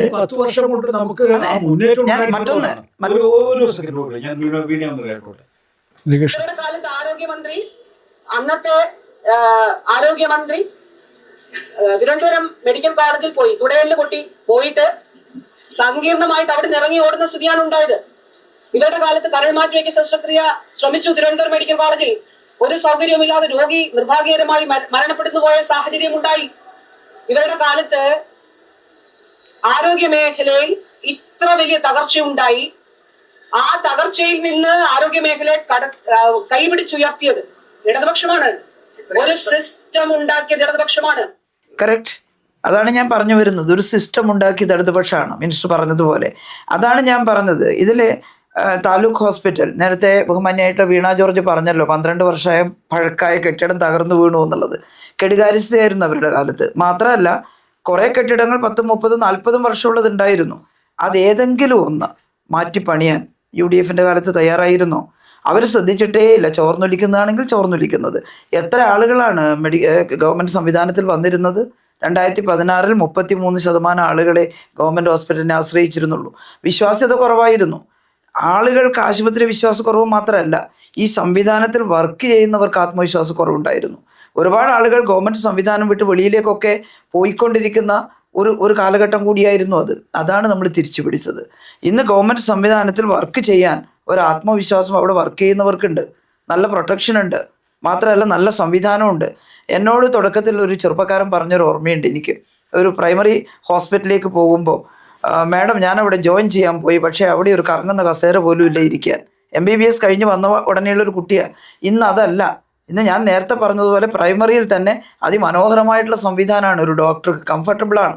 സെക്കൻഡറിയിലേക്ക് വന്നാൽ അതുപോലെ തന്നെയാണ്. താലൂക്ക് ഹോസ്പിറ്റൽ, എത്ര വലിയ കെട്ടിടങ്ങൾ മാത്രമല്ലത്. അതിനകത്ത് നല്ല ഓപ്പറേഷൻ തിയേറ്ററുകൾ, ആധുനിക വാർഡുകൾ, എല്ലാ നല്ല ലബോറട്ടറികളൊക്കെയാണ്. ജില്ലാ ഹോസ്പിറ്റലും അതുപോലെ തന്നെ. നമ്മൾ ബോൾഡായിട്ട് എടുത്തൊരു തീരുമാനമുണ്ട്. ജനങ്ങൾക്ക് ഈ ചികിത്സാ രീതികൾ അവരിലേക്ക് കൊണ്ടുവരിക ഏറ്റവും അടുത്ത്. അതിൻ്റെ ഭാഗമായിട്ടാണ് 3 സൂപ്പർ സ്പെഷ്യാലിറ്റികൾ താഴേക്ക് കൊണ്ടുവരാൻ തീരുമാനിച്ചത് ജില്ലാ തലത്തിൽ. ഏത് സംസ്ഥാനം അങ്ങനെ എടുത്തിട്ടുണ്ട്? നമ്മളത് കൊണ്ടുവന്നതിൻ്റെ ഗുണം അനുഭവിച്ചു. ഇന്ന് കാത്ത് ലാബ് ഡിസ്ട്രിക്ട് ഹോസ്പിറ്റലിന് കൊടുക്കും. എന്നോടൊന്ന് പലരും പറഞ്ഞിട്ടുണ്ട്, പ്രാന്ത നടപടിയാണ്, കാർഡിയോളജിസ്റ്റിന് കിട്ടില്ല. കിട്ടി. ഇന്ന് ഡിസ്ട്രിക്ട് ഹോസ്പിറ്റലിലെ കാത്ത് ലാബ് ഉപയോഗിച്ച് 1000-കണക്കിന് ആൻജിയോഗ്രാമും ആൻജിയോപ്ലാസ്റ്റിയും ചെയ്തു. അർത്ഥം എന്താ? മെഡിക്കൽ കോളേജിലേക്ക് എത്തുമ്പോഴേക്കും മരിച്ചു പോകുമായിരുന്ന 1000-കണക്കിന് മനുഷ്യരുടെ ജീവൻ രക്ഷിച്ചിട്ടാണ് നമ്മൾ വർത്തമാനം പറയുന്നത്. അതുപോലെ തന്നെ നെഫ്രോളജി നമ്മൾ വലിയ തോതിൽ വികേന്ദ്രീകരിച്ച് താഴേക്ക് എത്തിച്ചു. ഡയാലിസിസ് യൂണിറ്റുകൾ സകല താലൂക്ക് ഹോസ്പിറ്റലുകളിലും 12 മെഷീൻ വെതി. UDFക്കാർ കാണുന്നില്ല ഇത്. അവരുടെ എല്ലാം കുടുംബത്തിൽപ്പെട്ടവർ സ്വകാര്യ മേഖലയിൽ ചെന്ന് ആയിരങ്ങൾ ലക്ഷങ്ങൾ മുടക്കി ഡയാലിസിസ് ചെയ്തിരുന്ന പേഷ്യൻസിന് ഇന്ന് ഗവൺമെൻറ് സംവിധാനത്തിൽ 64,000-ലേറെ പേർക്കാണ് ഒരു വർഷം ഡയാലിസിസ് ചെയ്യുന്നത്. എത്തിച്ചിരിക്കുന്നു നമ്മൾ. സ്ട്രോക്ക് യൂണിറ്റുകൾ, ന്യൂറോളജി നമ്മൾ താഴേക്ക് വന്നു. ജില്ലാ ഹോസ്പിറ്റലുകളിൽ സ്ട്രോക്ക് യൂണിറ്റ് ആരംഭിച്ചു. വേറൊന്നുമല്ല, ഏതെങ്കിലും തരത്തിലുള്ള ഒരു ഹെമറേജോ ഒരു സ്ട്രോക്കോ ഒക്കെ വന്നാൽ 1 മണിക്കൂറിനുള്ളിൽ ഏറ്റവും അടുത്തൊരു ആസ്പത്രി സൗകര്യപ്രദമായി ഉണ്ടെങ്കിൽ എത്തിക്കാം. അവിടെ എത്തിച്ചാൽ ഈ പേഷ്യൻറ്റിനെ വീണ്ടെടുക്കാനുള്ളൊരു അവസരം കിട്ടും നമുക്ക്. സ്ട്രോക്ക് യൂണിറ്റ് ഡിസ്ട്രിക്ട്, അതെ അതെ അതെ, ജില്ലയിലേക്ക് ഓടി വരാം. എത്ര മനുഷ്യരെ നമ്മൾ പാരാലിസിസ് വരുന്നതിൽ നിന്നും മരിച്ചു പോകുന്നതിൽ നിന്നും രക്ഷിച്ചു. ഇത് പരസ്യമായിട്ട് ആളുകൾ കാണുന്ന കാര്യമല്ലേ. എന്നിട്ട് ഈ സംവിധാനം തകർന്നു എന്ന് പറഞ്ഞാൽ എങ്ങനെയാണ്? ഇതുപോലെ തന്നെയാണ് മെഡിക്കൽ കോളേജുകൾ. നിങ്ങൾ ഈ പറയുന്ന കോട്ടയം മെഡിക്കൽ കോളേജ് ഉണ്ടല്ലോ, ബഹുമാനായിട്ടുള്ള മിനിസ്റ്റർ പറഞ്ഞു ആ പഴയ ഡിലാപിഡേറ്റായിട്ടുള്ള ഒരു കെട്ടിടം അതാണ് തകർന്നു പോയത്. നമ്മുടെ ഒരു സങ്കടകരമായ അവസ്ഥ, ഒരാൾ അതിൻ്റെ അകത്ത് പോയി എന്നുള്ളതാണ്. പക്ഷേ കോട്ടയം മെഡിക്കൽ കോളേജിൽ 2016 മുതൽ 26 വരെ ഉണ്ടായിട്ടുള്ള നിർമ്മാണ പ്രവർത്തനങ്ങളും അവിടെ സന്നിവേശിപ്പിച്ച ഉപകരണങ്ങളും അതിൻ്റെ ഒരു കണക്കെടുക്ക്. നമ്മൾ കണ്ണു തള്ളി പോവില്ലേ? അത്ര കോടികളുടേതല്ലേ അവിടെ ഇൻവെസ്റ്റ് ചെയ്തിട്ടുള്ളത് നമ്മൾ. അതാണ് നേരത്തെ ഇവർ രണ്ടുപേരും പറഞ്ഞൊരു ഹൃദ്യം പ്രോജക്റ്റ് നമ്മൾ ചെയ്തല്ലോ. ശിശുമരണ നിരക്ക് 2016 12 കുറേ വർഷമായിട്ട് അതിങ്ങനെ സ്റ്റേബിളായിട്ട് 12 നിൽക്കുകയാണ്. അപ്പോഴാണ് UN ഒരു സ്റ്റേറ്റ്മെൻറ്റ് വന്നത്, എല്ലാ രാജ്യങ്ങളും ശിശുമരണ നിരക്ക് 50 താഴെയായിട്ട് കുറക്കണം എന്ന് പറഞ്ഞു കൊണ്ടുവന്നു. നമ്മുടെ രാജ്യം ആവശ്യപ്പെട്ടു. നമ്മളൊരു നമുക്കൊരു ലക്ഷ്യം പ്രഖ്യാപിച്ചു. നമ്മൾ സസ്റ്റൈനബിൾ ഡെവലപ്മെൻറ്റ് ഗോളിൻ്റെ ഭാഗമായിട്ട് സിംഗിൾ ഡിജിറ്റ് ആക്കുന്ന നമ്മൾ പറഞ്ഞതെന്ന് 2017 സിംഗിൾ ഡിജിറ്റ് ആക്കുമെന്ന് പറഞ്ഞപ്പോൾ ആക്കണമല്ലോ, വെറുതെ വർത്തമാനമല്ല. എന്തുകൊണ്ട് കുട്ടികൾ മരിക്കുന്നു ആ പരിശോധിച്ചപ്പോൾ 30% ശിശുമരണത്തിൻ്റെ ഇൻഫൻറ്റ് ഡെത്തിൻ്റെ കാരണം ഇതാണ്, കഞ്ചനിറ്റൽ ഹാർട്ട് ഡിഫക്ട്സ് ആണ്. അതുണ്ടെന്ന് തെളിഞ്ഞാൽ ആരും ഓപ്പറേഷൻ ചെയ്യാനൊന്നും പാവപ്പെട്ടവർ പോകുന്നില്ല. നേരത്തെ ഡോക്ടർ പറഞ്ഞ പോലെ ഇത് എവിടെ ഈ ഫെസിലിറ്റി ഉണ്ടെന്നുള്ളതും ചിലപ്പോൾ അവർക്ക് അറിയുന്നില്ല. അപ്പോൾ കുട്ടികൾ മരിച്ചു പോവുകയാണ് 2 ആഴ്ചയൊക്കെ ആകുമ്പോൾ. ഇതിനെയാണ് നമ്മളൊന്ന് തൊട്ടത്. ഇവിടെ ഒരു കൺട്രോൾ റൂം തുറന്നു തിരുവനന്തപുരത്ത്, എല്ലാ ജില്ലകളിലും അത് ഓപ്പൺ ചെയ്തു. എന്നിട്ട് ഡെലിവറി പോയിന്റുകളിൽ നമ്മൾ പരിശീലനം കൊടുത്ത് ആളുകളെ നിർത്തി ഇങ്ങനെ കഞ്ചനിറ്റൽ ഹാർട്ട് ഡിഫക്ട്സ് ഉണ്ടോ എന്ന് പരിശോധിച്ചിട്ട് റിപ്പോർട്ട് ചെയ്യണം, ഹൃദയത്തിൽ രജിസ്റ്റർ ചെയ്യണം. രജിസ്റ്റർ ചെയ്താലുടനെ ജില്ലയിൽ നിന്ന് ആംബുലൻസ് എത്തി ഈ കുട്ടിയെയും രക്ഷിതാക്കളെയും ഇത് ഓപ്പറേഷൻ നടത്തുന്നിടത്ത് എത്തിക്കുക. ഞാനത് ഇപ്പോഴും ഓർമ്മിക്കുന്നു. ഞങ്ങൾ ഈ പദ്ധതി പ്രഖ്യാപിക്കുമ്പം ഒരൊറ്റ ഗവൺമെൻറ് മെഡിക്കൽ കോളേജുകളിലും പീഡിയാട്രിക് കാർഡിയാക് സർജറി ഇല്ല. പിന്നെ നമുക്ക് അതില്ല, ഉണ്ടായിരുന്നില്ല. അപ്പോൾ നമ്മൾ വിട്ടില്ല. പക്ഷേ നമ്മൾ ഉടനെ തന്നെ ലിസി, അമൃത ഇവിടെ എല്ലാമായിട്ട് മാനേജ്മെൻറ്റുമായിട്ട് ബന്ധപ്പെട്ടു. ചെയ്തു തരണം, ഞങ്ങളൊരു കാശ് തരും, നിങ്ങൾ പറയുന്ന തുക തരില്ല, പക്ഷേ ഗവൺമെൻറ് ഒരു തുക തരും. അവരെല്ലാം സമ്മതിച്ചു. അങ്ങനെയാണ് ആ ഹൃദ്യം പ്രോജക്റ്റ് തുടങ്ങിയത്. പക്ഷെ നമ്മൾ അതുകൊണ്ട് വെറുതെ ഇരുന്നില്ല. അന്ന് തന്നെ നമ്മുടെ മെഡിക്കൽ കോളേജുകൾ തുടങ്ങാനുള്ള സംവിധാനം ഉണ്ടാക്കാൻ പരിശ്രമിച്ചു. ഇൻഫ്രാസ്ട്രക്ചർ ഉണ്ടാക്കി, ഉപകരണങ്ങൾ ലഭ്യമാക്കി. തിരുവനന്തപുരത്ത്, കോട്ടയത്ത്, കോഴിക്കോട് എല്ലാം നമ്മൾ ഈ സർജറി ആരംഭിച്ചു. ഇപ്പം നമ്മുടെ മെഡിക്കൽ കോളേജിൽ നിന്ന് ചെയ്യാം നമുക്ക്. എന്നാൽ പെട്ടെന്ന് ഒരു 5-6 കുട്ടികൾ ഒരുമിച്ച് വരുമ്പം അതിന് കാത്തു നിൽക്കാൻ നേരമില്ല. അപ്പോൾ നമ്മൾ സ്വകാര്യത്തിലും കൊടുക്കും. ഇങ്ങനെയുള്ള വളരെ വെൽ പ്ലാൻഡ് ആയിട്ടാണ് ഈ ഹൃദ്യം പ്രോജക്റ്റ് കൊണ്ടുവന്നത്. അതിൻ്റെ ഫലമായിട്ട് എന്തുണ്ടായി? ഇപ്പം 15,000-ലേറെ കുട്ടികളുടെ ഓപ്പറേഷൻ കഴിഞ്ഞു. അതിൻ്റെ ഫലമായിട്ട് 2020 ഡിസംബറിൽ തന്നെ നാഷണൽ ഫാമിലി ഹെൽത്ത് സർവേയുടെ കണക്ക് വന്നല്ലോ. കേരളത്തിൻ്റെ ശിശുമരണ നിരക്ക് 12 നിന്ന് 5 ആയിരിക്കുന്നു. ഇത് അമേരിക്കയെക്കാളും താഴെയാണ്. 12 നിന്ന് 5 ആയതിൻ്റെ ഏറ്റവും പ്രധാനപ്പെട്ട 1 ഹൃദ്യം പ്രോജക്റ്റാണ്, 2 ഹോസ്പിറ്റൽ ഇൻഫെക്ഷൻ കൺട്രോളാണ്. അതിന് പ്രത്യേകിച്ച് നമ്മളൊരു ടീമിനെ ഉണ്ടാക്കി ഹോസ്പിറ്റൽ ഇൻഫെക്ഷൻ കൺട്രോൾ ഒഴിവാക്കി. ഇപ്പോൾ ടവലിട്ടിട്ട് പ്രശ്നം വന്നിരുന്നു എന്ന് പറഞ്ഞല്ലോ, അമ്മാതിരി ഉണ്ടാവരുത് എന്ന് കരുതി ഇൻഫെക്ഷൻ കൺട്രോളിന് നമ്മളൊരു വലിയ പരിശ്രമം നടത്തി. പ്രസവിച്ച അമ്മയെയും കുഞ്ഞിനെയും വീട്ടിലെത്തിക്കാൻ മാതൃയാനം പദ്ധതി കൊണ്ടുവന്നു. ഇതൊരു അംബ്രല സ്കീമാണ്. അതിന് കീഴിൽ ഒട്ടേറെ പദ്ധതി കൊണ്ടുവന്നു. 2020 കഴിഞ്ഞ് 2026 ആകുമ്പോഴും ആ ശിശുമരണ നിരക്ക് കൂടിയിട്ടില്ല. കോവിഡിൻ്റെ ആഫ്റ്റർ ഇഫക്റ്റിൽ വേണമെങ്കിൽ കൂടാമായിരുന്നു. നമ്മളതിനെ സസ്റ്റൈനബിളായിട്ട് നിലനിർത്തി. അതാണ് ഇത് UDFന് സങ്കല്പിക്കാൻ പറ്റുമോ അവരുടെ കാലത്ത് ഇമാതിരി എന്തെങ്കിലും ഒരു പദ്ധതി ഇങ്ങനെ ഒരു ഗോൾ വെച്ചുകൊണ്ട് ചെയ്തു എന്ന് അവർക്ക് പറയാൻ അവകാശപ്പെടാൻ സാധിക്കുമോ? ഇത്രയും കുട്ടികളുടെ ജീവൻ രക്ഷിച്ച് ശിശുമരണ നിരക്ക് കുറച്ചു. മാതൃമരണ നിരക്കും അതെ, 67 നിന്ന് 2018 ആകുമ്പോഴേക്ക് 43 ആക്കി. അതിനും ഉണ്ടായിരുന്നൊരു പ്രോജക്റ്റ്, പ്രത്യേകിച്ചൊരു മിഷൻ. 2020 ആകുമ്പോൾ 19 ആയി. ഇത് മറ്റുള്ളവർക്ക് സങ്കല്പിക്കാൻ കഴിയാത്ത അച്ചീവ്മെൻ്റാണ്. ഇപ്പോഴും നമ്മൾ ആ 19 കൂടിയിട്ടില്ല. ഇപ്പോഴും ഞാൻ പറയാൻ കാരണം ശേഷം കോവിഡിൻ്റെ ബുദ്ധിമുട്ടുകൾ ഉണ്ടാകുന്ന വർഷങ്ങളാണ്. മറ്റു പല സംസ്ഥാനങ്ങളിലും രാജ്യങ്ങളിലും ഒക്കെ അതിനുശേഷം സ്ഥിതി വഷളാവുകയാണ് ചെയ്തത്. നമ്മൾ വഷളാക്കിയിട്ടില്ല. നമ്മൾ ആ സ്ഥിതി തുടരുന്നു, അതിനേക്കാൾ മെച്ചപ്പെടുത്താൻ വേണ്ടി പരിശ്രമിക്കുന്നു. ഇത് വളരെ കൃത്യമായി ഞങ്ങളാരും അല്ലല്ലോ ഈ കണക്കെടുക്കുന്നത്. നാഷണൽ ഫാമിലി ഹെൽത്ത് സർവേ എന്ന് വെച്ചാൽ നമുക്ക് ഇടപെടാൻ പറ്റിയൊരു കാര്യമല്ലല്ലോ. അതിൻ്റെ റിസൾട്ടിലല്ലേ ഈ വരുന്നത്. ഡോക്ടർ ഇപ്പോൾ പറഞ്ഞല്ലോ, തിരുവനന്തപുരത്ത് ഒരു ലിവർ മാറ്റ ശസ്ത്രക്രിയ ചെയ്തിട്ട് പരാജയമായിപ്പോയി എന്ന്. അന്ന് ഈ കരൾ മാറ്റ ശസ്ത്രക്രിയ 28 ലക്ഷമൊക്കെയാണ് സ്വകാര്യ സ്ഥാപനങ്ങളിൽ ചോദിക്കുന്നത്. നമുക്ക് നമ്മുടെ ദുരിതാശ്വാസ നിധിയിൽ നിന്നോ ചികിത്സാ സഹായത്തിൽ നിന്നും കുട്ടിയാൽ 3 ലക്ഷമോ 4 ലക്ഷമാണ് കൊടുക്കുക. എന്നിട്ട് ഞാൻ അന്ന് മിനിസ്റ്ററായ സമയത്ത് കേരള സോഷ്യൽ സെക്യൂരിറ്റി മിഷൻ വഴി 14 ലക്ഷം കൊടുക്കുമായിരുന്നു കരൾമാറ്റ ശസ്ത്രക്രിയക്ക്. അപ്പോഴാണ് തോന്നിയത് ഇതിങ്ങനെ പോയാൽ ശരിയാവില്ലല്ലോ, ഗവൺമെൻറ് സെക്ടറിൽ തുടങ്ങണം. അന്വേഷിച്ചപ്പോൾ പണ്ട് തിരുവനന്തപുരത്ത് തുടങ്ങി പരാജയപ്പെട്ടു എന്ന് പറഞ്ഞു. പരാജയപ്പെടാൻ പറ്റില്ല, ഇൻഫ്രാസ്ട്രക്ചർ ഉണ്ടാക്കണം. കാരണം ഒരു ഭാഗത്ത് ഹൃദയം എടുക്കുമ്പോൾ കരൾ എടുക്കുമ്പം തത്സമയത്ത് മറുഭാഗത്ത് വെക്കാനുള്ള സംവിധാനം ഒട്ടും ഇൻഫെക്ഷൻ ഇല്ലാതെ അന്തരീക്ഷം ഒരുക്കിയിട്ട് നമ്മൾ ഉണ്ടാക്കണം. അതിനാണ് കോട്ടയം മെഡിക്കൽ കോളേജിനെ അഭിവൃദ്ധിപ്പെടുത്തിയത്, അവിടെ സിസ്റ്റം ഉണ്ടാക്കിയത്. അന്ന് തന്നെ തുടങ്ങി നമ്മൾ. എന്നിട്ട് അത് പൂർത്തിയാക്കി ഡോക്ടർ സിന്ധുവിനെ മറ്റൊരു സ്ഥലത്ത് അയച്ച് 1 വർഷത്തെ പരിശീലനം ട്രെയിനിങ്ങിന് അയച്ചിട്ട് തിരിച്ച് കോട്ടയത്ത് പോസ്റ്റ് ചെയ്തു. ഇന്ന് കോട്ടയം മെഡിക്കൽ കോളേജിൽ കരൾമാറ്റ ശസ്ത്രക്രിയ വിജയകരമായി നടത്തിയിരിക്കുന്നു. ഇതിൻ്റെ എല്ലാം പിന്നിലൊരു എഫേർട്ടുണ്ട്. ആ എഫേർട്ട് ജനങ്ങൾക്ക് അനുഭവിക്കാനും സാധിച്ചിട്ടുണ്ട്. ഇതൊന്നുമല്ല പറഞ്ഞാൽ ഏത് മേഖലയാണ് നമ്മൾ സ്പർശിക്കാതിരുന്നത്? ആരോഗ്യ മേഖലയിൽ ഞാനതെല്ലാം വിശദീകരിച്ചാൽ എത്രയോ മണിക്കൂർ പറയാൻ. ജനം അനുഭവിക്കുന്നതാണ്.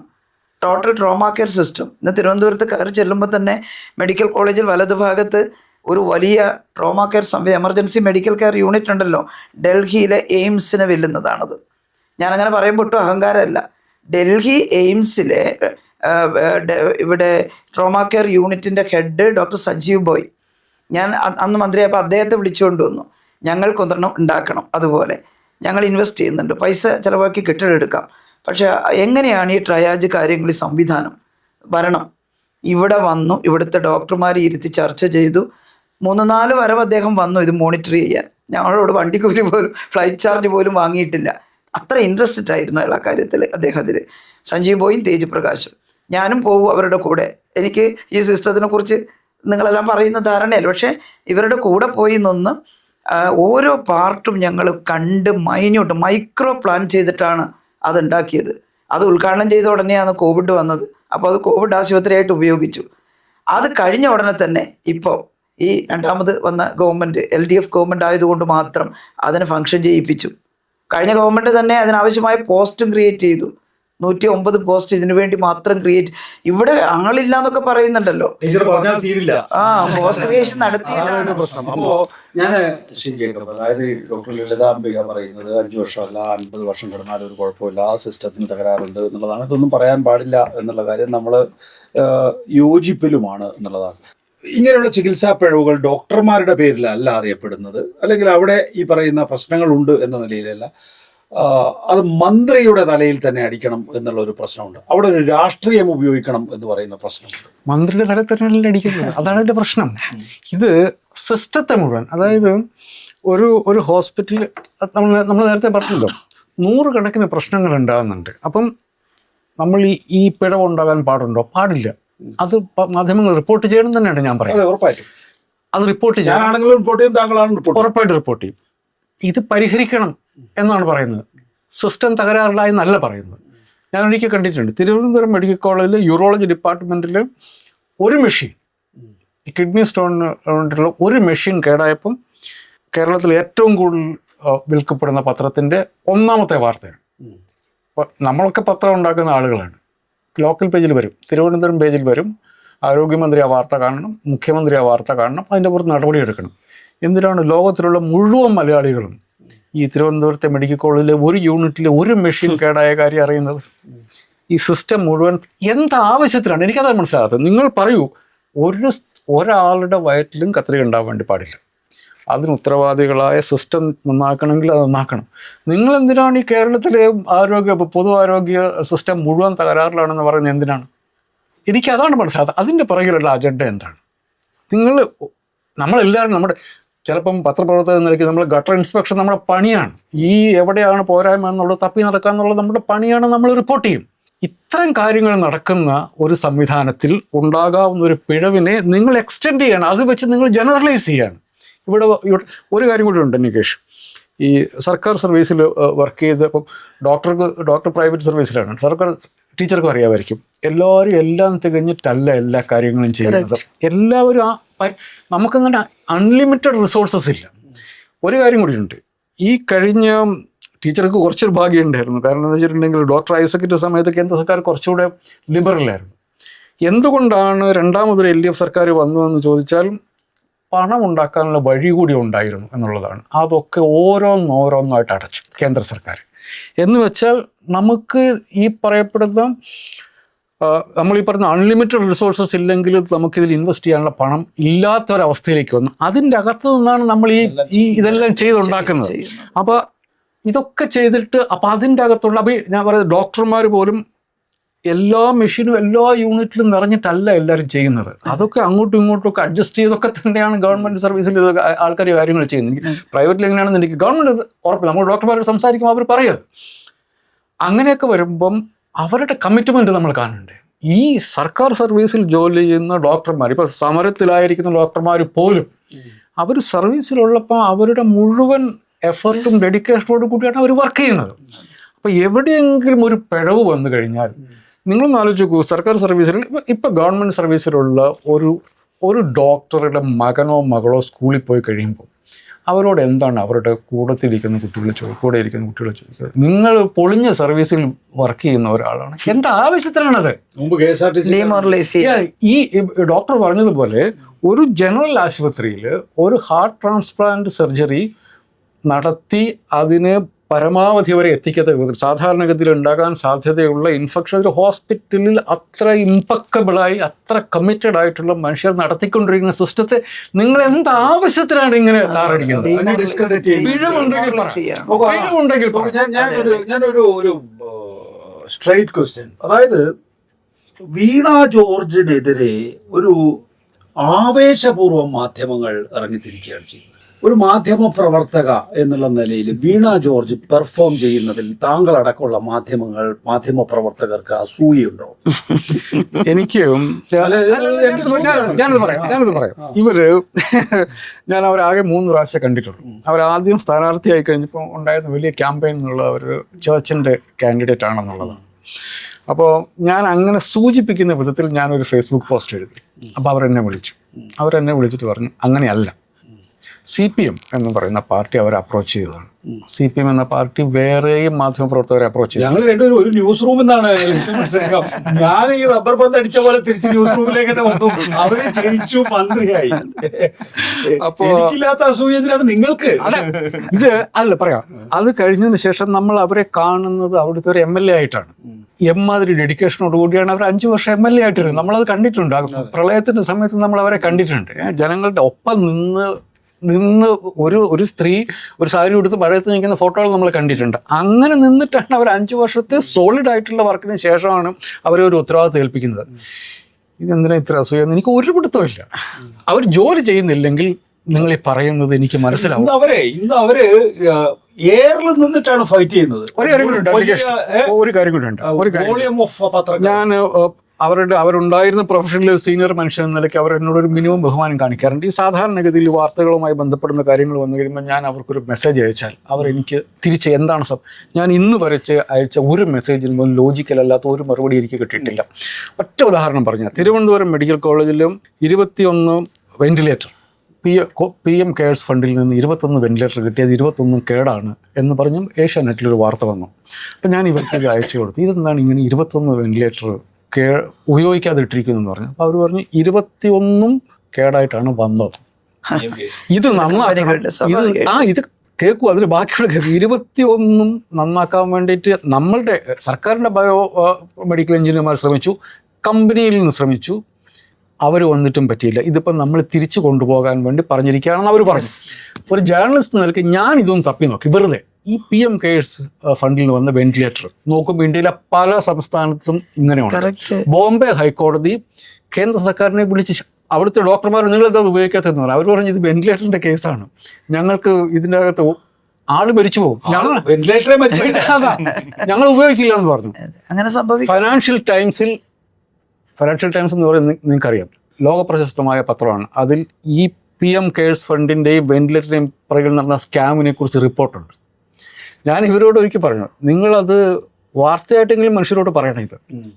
ഇതിൻ്റെ പുറകിൽ നടന്ന ഈ വലിയ സ്കാമിൻ്റെ ഉത്തരവാദിത്വവും ശ്രീമതി വീണ ജോർജിൻ്റെ തലയിലാണ്.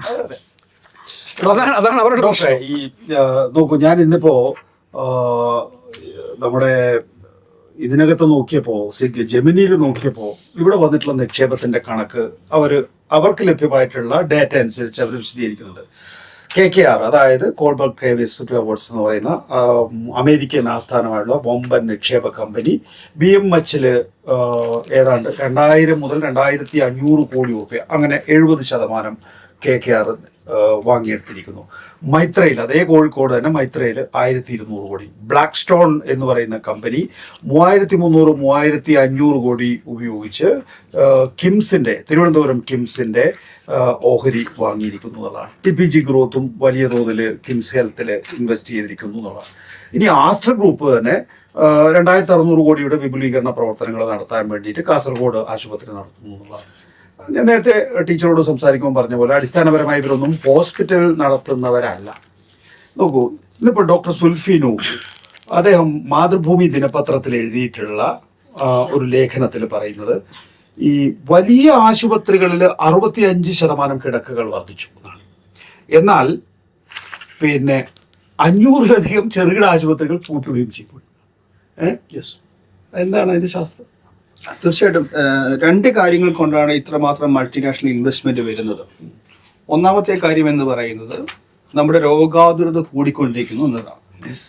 കാരണം പ്രത്യേകിച്ച് ലോങ് ടൈം ട്രീറ്റ്മെന്റ് വേണ്ട അസുഖങ്ങൾ. ഒരു ഹൃദ്രോഗം ഉണ്ടായിക്കഴിഞ്ഞാൽ നിങ്ങൾക്ക് ലോങ് ടൈം ട്രീറ്റ്മെന്റ് വേണം. രണ്ടാമത്തേത് എന്ന് പറയുമ്പോഴത്തേക്ക് ക്യാൻസർ ട്രീറ്റ്മെന്റ്. എന്താ ക്യാൻസർ ട്രീറ്റ്മെന്റ് പ്രശ്നം? ക്യാൻസർ ട്രീറ്റ്മെന്റ് പണ്ടത്തേക്കാളേറെ കോസ്റ്റായി മാറിക്കൊണ്ടിരിക്കുകയാണ്.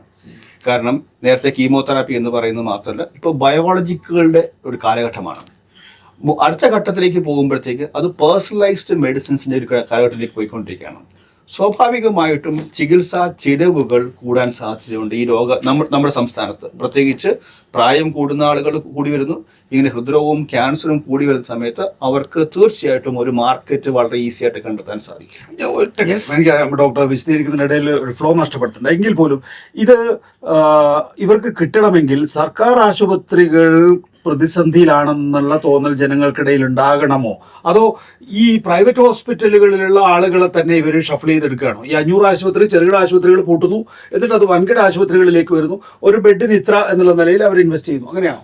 ചെറിയ ആശുപത്രികൾ പൂട്ടുന്നതിന്റെ കാരണം എന്ന് പറയുന്നത് ഒന്ന് നമ്മുടെ പബ്ലിക് ഹെൽത്ത് സിസ്റ്റം ബെറ്ററായി വരുന്നു. രണ്ടാമത്തെ കാര്യം എന്ന് പറയുന്നത് എല്ലായിടത്തോട്ടും വളരെ ഈസി ആയിട്ട് അക്സസിബിൾ ആയിട്ടുള്ള മൾട്ടി സ്കെയർ സ്പെഷ്യാലിറ്റി ഹോസ്പിറ്റൽസ് അവിടെയാണ്. അതായത് ഇപ്പൊ നോക്കൂ, ഞാനൊരു ജേർണലിസ്റ്റ് എന്നുള്ള നിലയിൽ ഒരു ടെലിവിഷൻ ചാനൽ ആരംഭിച്ച ആളാണ്.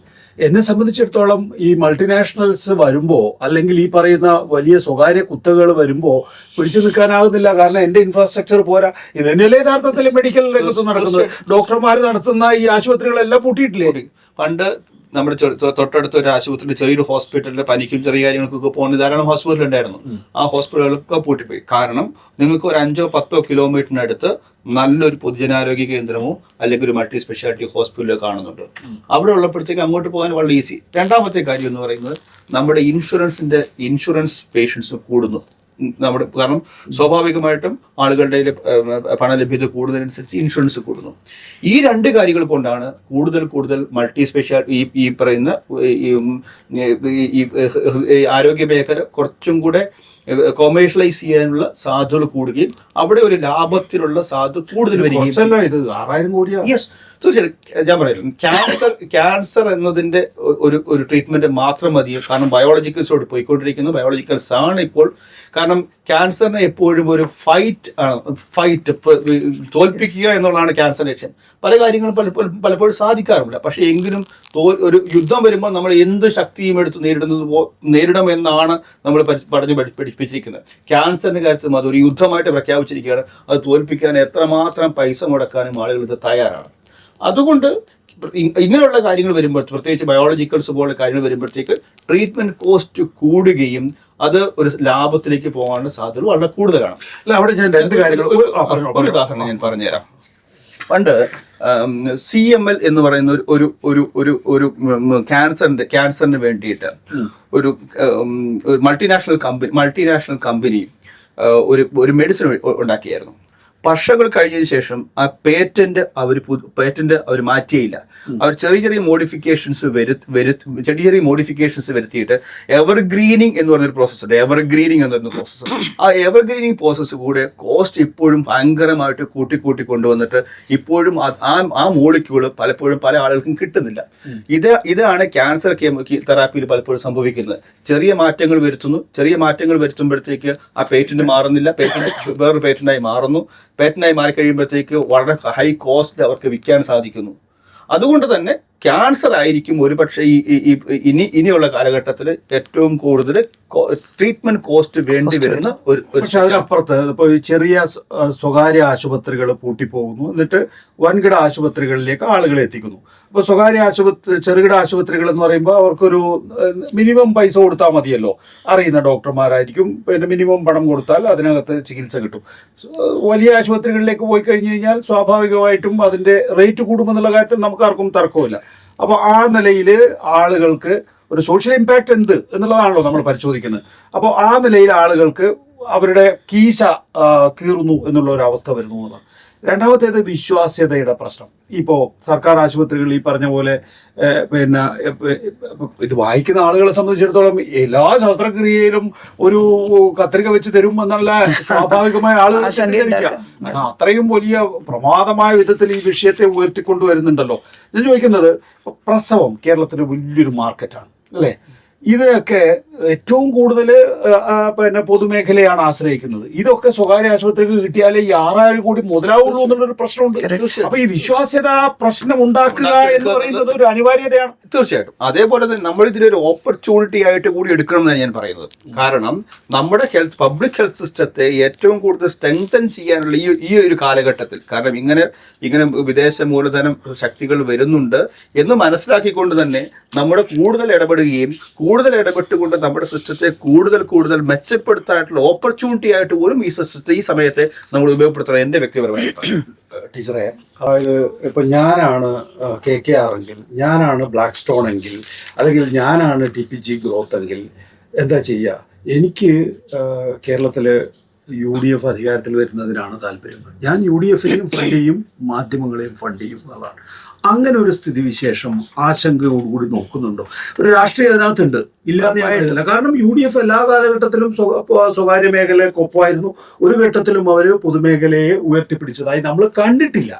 കാരണം കേരളത്തിലെ UDF ആരോഗ്യമന്ത്രിമാർ ഏതാണെന്ന് ചോദിച്ചു കഴിഞ്ഞാൽ ഒത്തിരി പ്രശ്നം ഉണ്ടാക്കിയ VM സുധീറിന് ഓർമ്മയുണ്ടെന്നല്ലാതെ വേറൊരു മന്ത്രി ഓർമ്മയില്ല. മറ്റത് ഏത് കൊച്ചുകുട്ടിയും പറയും ശ്രീമതി ടീച്ചർ, ശൈലജ ടീച്ചർ, വീണ ജോർജ് എന്ന് പറഞ്ഞിട്ടുള്ള ഒരു നിരയുണ്ട് അങ്ങോട്ട്. കറക്റ്റ്. ഇത് ശരിക്കും ഒരു പൊളിറ്റിക്സ് ആണ്. ആസ് എ പൊളിറ്റീഷ്യൻ എനിക്ക് പറയാനുള്ളത്, ഞങ്ങളൊക്കെ എപ്പോഴും പറയുന്ന ലിബറലൈസേഷൻ, പ്രൈവറ്റൈസേഷൻ, ഗ്ലോബലൈസേഷൻ, ഇത് സാധാരണക്കാർക്ക് എന്ന് മനസ്സിലാവുന്നുവോ അന്നേ വഞ്ചന നമുക്ക് ജനങ്ങൾക്ക് തിരിച്ചറിയാൻ സാധിക്കുകയുള്ളൂ. ഞങ്ങളെല്ലാം പറഞ്ഞതാണ്. ഫോർ എക്സാമ്പിൾ, ആരോഗ്യ മേഖലയിൽ മാത്രമല്ല, നമ്മൾ പറഞ്ഞില്ലേ ആസിയാൻ കരാറിലെ എല്ലാ നിബന്ധന, കാട്ട് കരാറിലൊക്കെ നിബന്ധന കാരണം ഇഷ്ടംപോലെ വിദേശത്ത് നിന്ന് റബ്ബറും സിന്തറ്റിക് റബ്ബറും ഇറക്കുമതി ചെയ്യാനിടയാകും. അയ്യോ, എന്ത് കണ്ടാലും ഇങ്ങനെ പറയും. ഇപ്പൊ അത് സംഭവിച്ചു. തദ്ദേശീയ റബ്ബർ പിന്നോട്ട് പോയില്ലേ? റബ്ബർ മുറിച്ചു മാറ്റി ജനങ്ങളെല്ലാം ലാഭകരമല്ല എന്ന് കണ്ടിട്ട്. സെയിം വേ ഇപ്പൊ ആരോഗ്യ മേഖലയാണ് കച്ചവടം. ഇവിടെ ഞാൻ നേരത്തെ പറഞ്ഞതുപോലെ ഇത്രയും വിപുലവും ശക്തവുമായ പൊതുമേഖല ഉണ്ട്. ഒന്ന്, അതിനെ പരാജയപ്പെടുത്താതെ ഈ കച്ചവടം നടക്കില്ല. രണ്ടാമത്തത്, ഇവിടെ ജനങ്ങളുടെ ജീവിത നിലവാരം മെച്ചപ്പെട്ടിരിക്കുന്നു. നേരത്തെ നികേഷ് കുമാർ പറഞ്ഞില്ലേ എന്തുകൊണ്ടാണ് ഇത്രയധികം ആളുകളെ ആരോഗ്യ മേഖലയിലേക്ക് ആകർഷിക്കാൻ കഴിയുന്നത്? ആളുകൾ പോയി പൈസ കൊടുത്താലല്ലേ ഈ സ്വകാര്യ മുതലാളിമാർക്കൊരു ബീഹാറിലെ ഗ്രാമത്തിൽ പോയിട്ടൊരു സ്വകാര്യ ആസ്പത്രി ഇതുപോലെ ഉണ്ടാക്കിയാൽ ആരാ അവിടെ കയറി ചെല്ലുന്നത് ചികിത്സിക്കാൻ? ഇവിടെ അതിദാരിദ്ര്യമില്ല. ഇത് ആളുകൾ നല്ല രീതിയിൽ വിദ്യാഭ്യാസം ആർജിച്ചിരിക്കുന്നു, നല്ല അവയർനെസ് ആരോഗ്യത്തെക്കുറിച്ചുണ്ട്. മാത്രമല്ല ഇൻ്റർനെറ്റ് ഉപയോഗം ഏറ്റവും കൂടുതലുണ്ട്. ചെറിയൊരു തലവേദന വന്നാൽ ഗൂഗിൾ ചെയ്യുകയാണ്. അപ്പോൾ അതിന് നല്ലതും ഗുണവശവും ദോഷവശവും ഉണ്ട്. അതിൻ്റെ ഒരു വശം ഇതെന്തോ മഹാവ്യാധി ആയിപ്പോയെന്ന് ഓടിച്ചെന്ന് സ്കാനിങ് യൂണിറ്റിൽ ചെല്ലും, സ്കാൻ ചെയ്യും. അപ്പം അങ്ങനെ പോകുമ്പോൾ നമ്മളിവിടെ ഈ ഗവൺമെൻറ് സംവിധാനത്തിൽ ഈ സൂപ്പർ സ്കാനിങ് സൗകര്യങ്ങൾ ഒരുക്കുകയാണ്. അതാ ഞാൻ നേരത്തെ പറഞ്ഞത്, കിഫ്ബിയിൽ നിന്ന് പണം എടുത്തുണ്ടാക്കിയ ഈ വലിയ കെട്ടിടങ്ങൾ എന്ന് പറയുന്നത് വെറുതെ എടുത്തു വെച്ചിട്ടുള്ള ഒരു സ്കെലിട്ടൺ കെട്ടിടമല്ല. അതിനകത്താണ് ഈ സ്കാനിങ് യൂണിറ്റുകളുള്ളത്. അവിടെ ലീനിയർ ആക്സിലേറ്റർ ഉണ്ട്, അവിടെ പിന്നെ CT സ്കാൻ ഉണ്ട്, ഇതൊക്കെ ഉണ്ട്. അപ്പോൾ ജനങ്ങൾക്ക് വന്ന് ഇതിലെല്ലാം പരിശോധിക്കാൻ ഒരു അവസരം കിട്ടുക എന്നതിൻ്റെ അതിനോടുള്ള ഒരു അസൂയ ഈ സ്വകാര്യ മേഖലയ്ക്കുണ്ട്. അതുകൊണ്ട് വലിയ സംവിധാനം ഈ മെഷീനൊക്കെ അവരുണ്ടാക്കി വെച്ചാൽ ഗവൺമെൻറ് സംവിധാനത്തിലേക്ക് ആളുകൾ കൂടുതൽ വന്നാൽ അവരുടെ കച്ചവടം നടക്കില്ല. അതുകൊണ്ട് എന്ത് വേണം, ഈ ഗവൺമെൻറ് സിസ്റ്റം ആകെ പരാജയമാണെന്ന് തെളിയിക്കണം. ഇത്രയും അസറ്റ് ഇവിടെയുണ്ട്, ഈ 52% ആളുകൾ ഇവിടെ ഇപ്പോൾ വരുന്നുണ്ട്, അതിനെ വീണ്ടും പഴയ 30% താഴ്ത്തണം. അതിനു വേണ്ടിയാണ് ഈ പരാക്രമം മുഴുവൻ. ഒരു സംവിധാനം ആകെ തരക്കേടിലാണ്. പക്ഷെ ഞാൻ പറയുന്നത് പൊതുജനം മനസ്സിലാക്കണം, അവരുടെ തൊട്ടടുത്തുള്ള ആശുപത്രി കയറി ചെല്ലുമ്പം കാണുന്ന സൗകര്യങ്ങളും സംവിധാനങ്ങളും ഉണ്ട്. എറർ ഉണ്ടാകാം, ഇനിയും പോരായ്മയുണ്ടാകാം. ഞാൻ പറഞ്ഞല്ലോ, ഇവരിപ്പോൾ പറയുന്നുണ്ടല്ലോ സ്റ്റാഫ് പാറ്റേൺ അനുസരിച്ച് സ്റ്റാഫ് കുറവാണ്. UDF ഉള്ള സമയത്ത് അവർക്കത് പ്രശ്നമേ ആയിരുന്നില്ല, അതിനെപ്പറ്റി മിണ്ടിയിട്ടില്ല. LDF വന്നപ്പോഴാണ് ഇത്രയും തസ്തിക ക്രിയേറ്റ് ചെയ്തത്. നോക്കൂ, ഈ 800 PHCകളെ കുടുംബാരോഗ്യ കേന്ദ്രമാക്കാൻ ഓരോന്നിനും 5 വീതം പുതിയ തസ്തിക ക്രിയേറ്റ് ചെയ്തത്. ഒരു ഡോക്ടർ, 2 സ്റ്റാഫ് നേഴ്സ്, ഒരു ഫാർമസിസ്റ്റ്, ഒരു ലാബ് ടെക്നീഷ്യൻ. ഇത് വലിയൊരു വിപ്ലവമല്ലേ ആരോഗ്യ മേഖലയിൽ നടന്നത്? ഇതെല്ലാം ജനങ്ങൾക്ക് ഉപയോഗപ്രദമായിട്ട് നിൽക്കുകയല്ലേ. എന്നാൽ പോരാ, ഇപ്പം നേരത്തെ നമ്മുടെ കത്രിക കുടുങ്ങിയ പ്രശ്നമില്ല എന്ന് പറഞ്ഞ ഡോക്ടർ പറഞ്ഞു അവിടെ ഇത് ലിസ്റ്റ് ചെയ്യാനുള്ള നേഴ്സ് ഉണ്ടായിരുന്നില്ല. അങ്ങനെ ഒരു മറുപടി പറയേണ്ടതില്ല. കാരണം ഒരു ടീമില്ലാതെ ഓപ്പറേഷൻ നടക്കുന്നില്ല. ഒരാളൊറ്റ സഫീഷ്യൻ്റ് ആണെന്ന് ഞാൻ ഒരിക്കലും പറയില്ല. പക്ഷെ ഒരു ടീമുണ്ട്, ആ ടീമിനകത്ത് ഒരാൾക്ക് ചെയ്യാവുന്നതേ ഉള്ളൂ ഇത് ഓപ്പറേഷൻ ചെയ്യുന്നതിന് മുമ്പേ. ഒരു ഘടകം അതാണ്. അതിനൊരു മറുവശവും കൂടിയുണ്ട്. ഇവരെ എല്ലാം കുറ്റപ്പെടുത്തുമ്പോൾ 10,000-കണക്കിന് ലക്ഷക്കണക്കിന് ഓപ്പറേഷനുകളാണ് നടക്കുന്നത്. ഒരു ഗവൺമെൻറ് സിസ്റ്റത്തിൽ ഇന്ന് 10 ആളുകളെ നോക്കുകയുള്ളൂ എന്ന് പറഞ്ഞ് ലിമിറ്റ് ചെയ്യാൻ പറ്റുമോ? വന്ന മുഴുവൻ ആളുകളും വരണ്ടേ?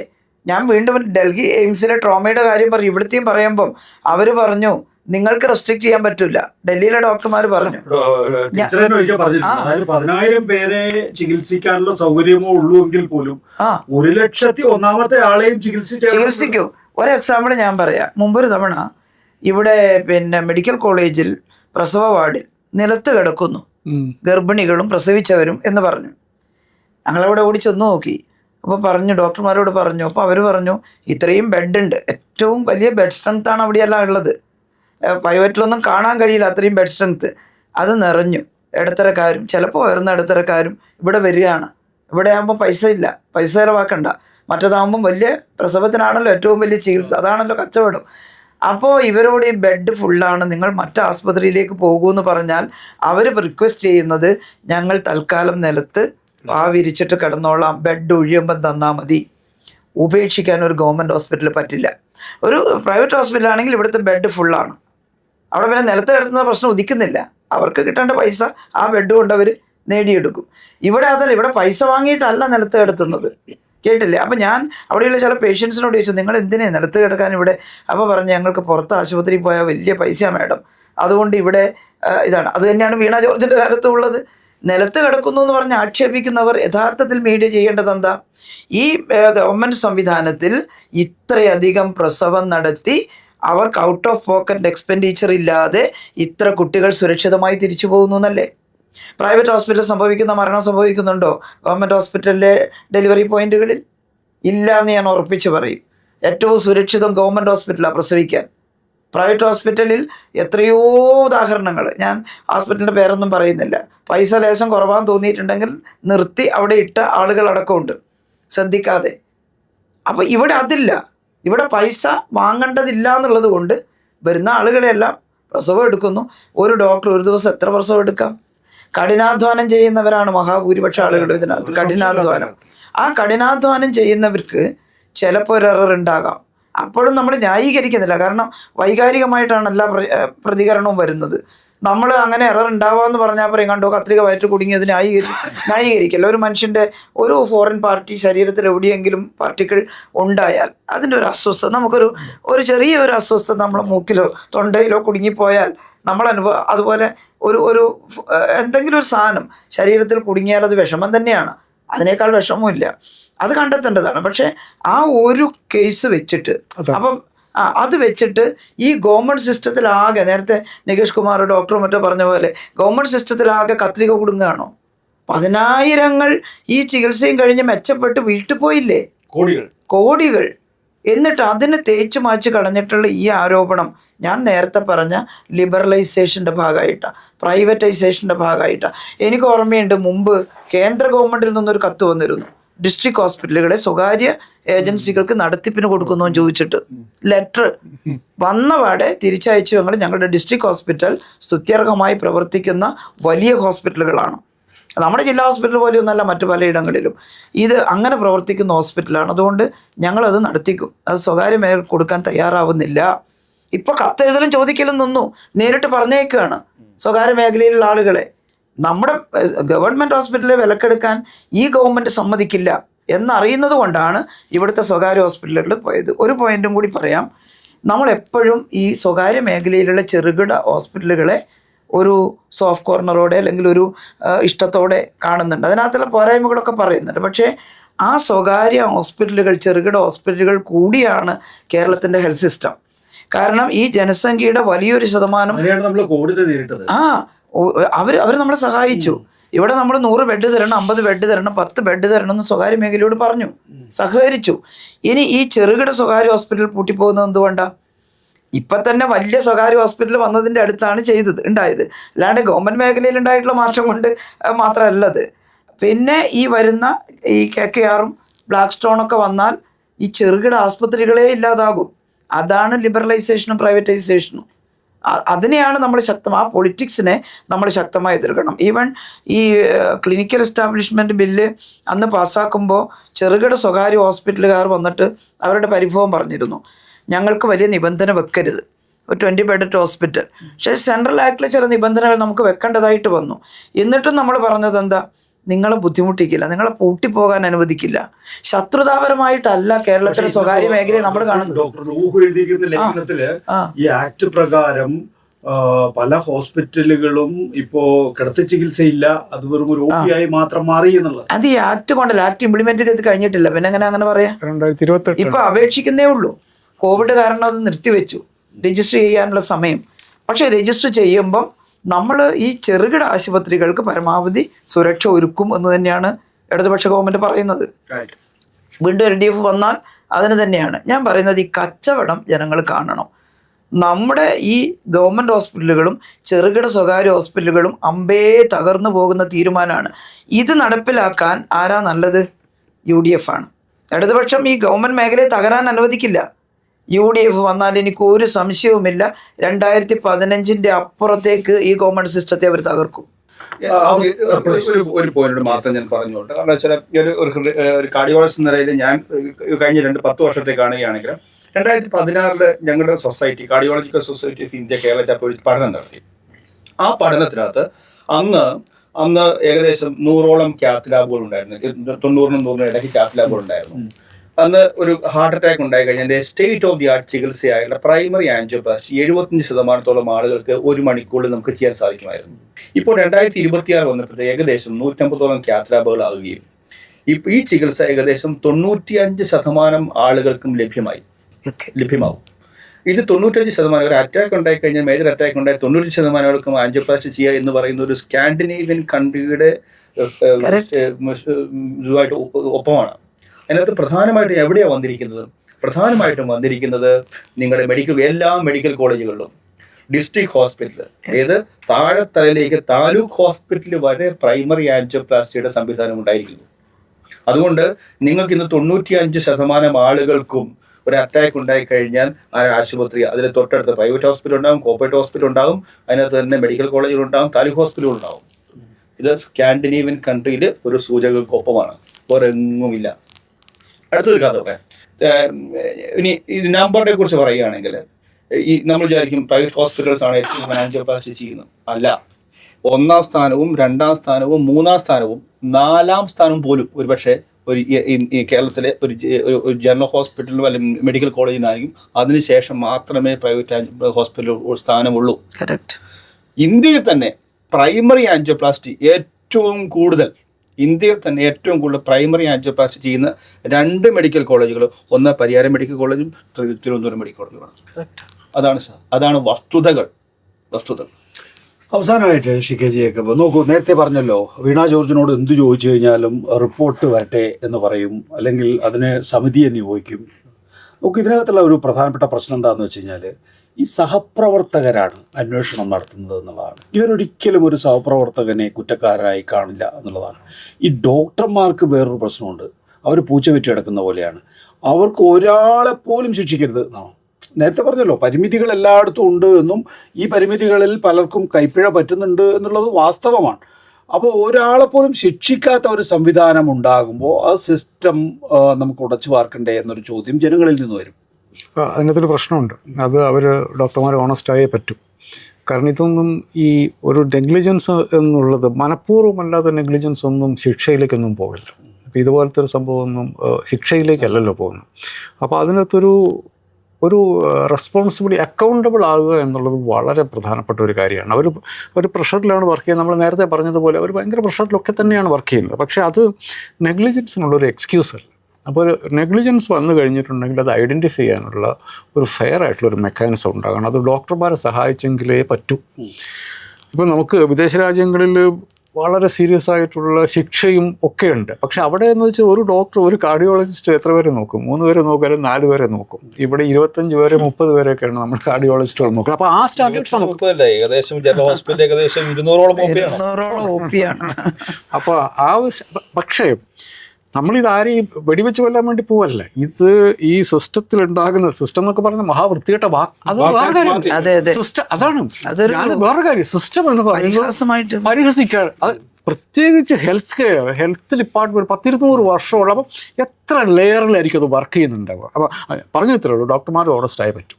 ഇതിൻ്റെ അകത്ത് ഡോക്ടർമാരുടെ ഭാഗത്ത് നിന്ന് പിഴവുണ്ടായാൽ ഇങ്ങനെ വന്ന് ഇൻസെൻസിറ്റീവായിട്ട് ന്യായീകരിക്കുകയല്ല ചെയ്യേണ്ടത്. അതിൻ്റെ അകത്തൊരു പ്രശ്നം ഉണ്ടായിട്ടുണ്ട് എന്ന് പറയുകയാണ് വേണ്ടത്. നമ്മൾ പത്രപ്രവർത്തകരാണ്. നമുക്കൊരിക്കലും ഇഷ്ടംപോലെ സ്റ്റാഫ് ഉണ്ടാവില്ല. നമ്മളെല്ലാവരും വർക്ക് ചെയ്യുന്ന മിനിമം സ്റ്റാഫിലാണ് വർക്ക് ചെയ്യുന്നത്. നമുക്കൊരു മിസ്റ്റേക്ക് വന്നു കഴിഞ്ഞിട്ടുണ്ടെങ്കിലോ ആളില്ലാത്തതുകൊണ്ടാണെന്ന് പറഞ്ഞ് ആരെങ്കിലും സമ്മതിക്കുമോ? ഏതെങ്കിലും വായനക്കാർ സമ്മതിക്കുമോ? ആളില്ലാത്തതുകൊണ്ട്, മറ്റേ ആൾ ലീവ് ആയതുകൊണ്ടാണ് സ്പെല്ലിംഗ് മിസ്റ്റേക്ക് ആയെന്ന് പറഞ്ഞ് ആരെങ്കിലും സമ്മതിക്കുമോ? പണി പോവും. അപ്പോൾ അതുകൊണ്ട് ഡോക്ടർമാർ ഓണസ്റ്റായേ പറ്റൂ. അവരുടെ എഫർട്ട് സൊസൈറ്റി വില വെക്കുന്നുണ്ട്. നമ്മൾ ഡോക്ടർമാരെ റെസ്പെക്റ്റ് ചെയ്യുന്നുണ്ട്. അവരുടെ ഹാർഡ് വർക്കിനെ നമ്മൾ റെസ്പെക്റ്റ് ചെയ്യുന്നുണ്ട്. അവരുടെ സ്കിൽ സെറ്റിനെ നമ്മൾ റെസ്പെക്റ്റ് ചെയ്യുന്നുണ്ട്.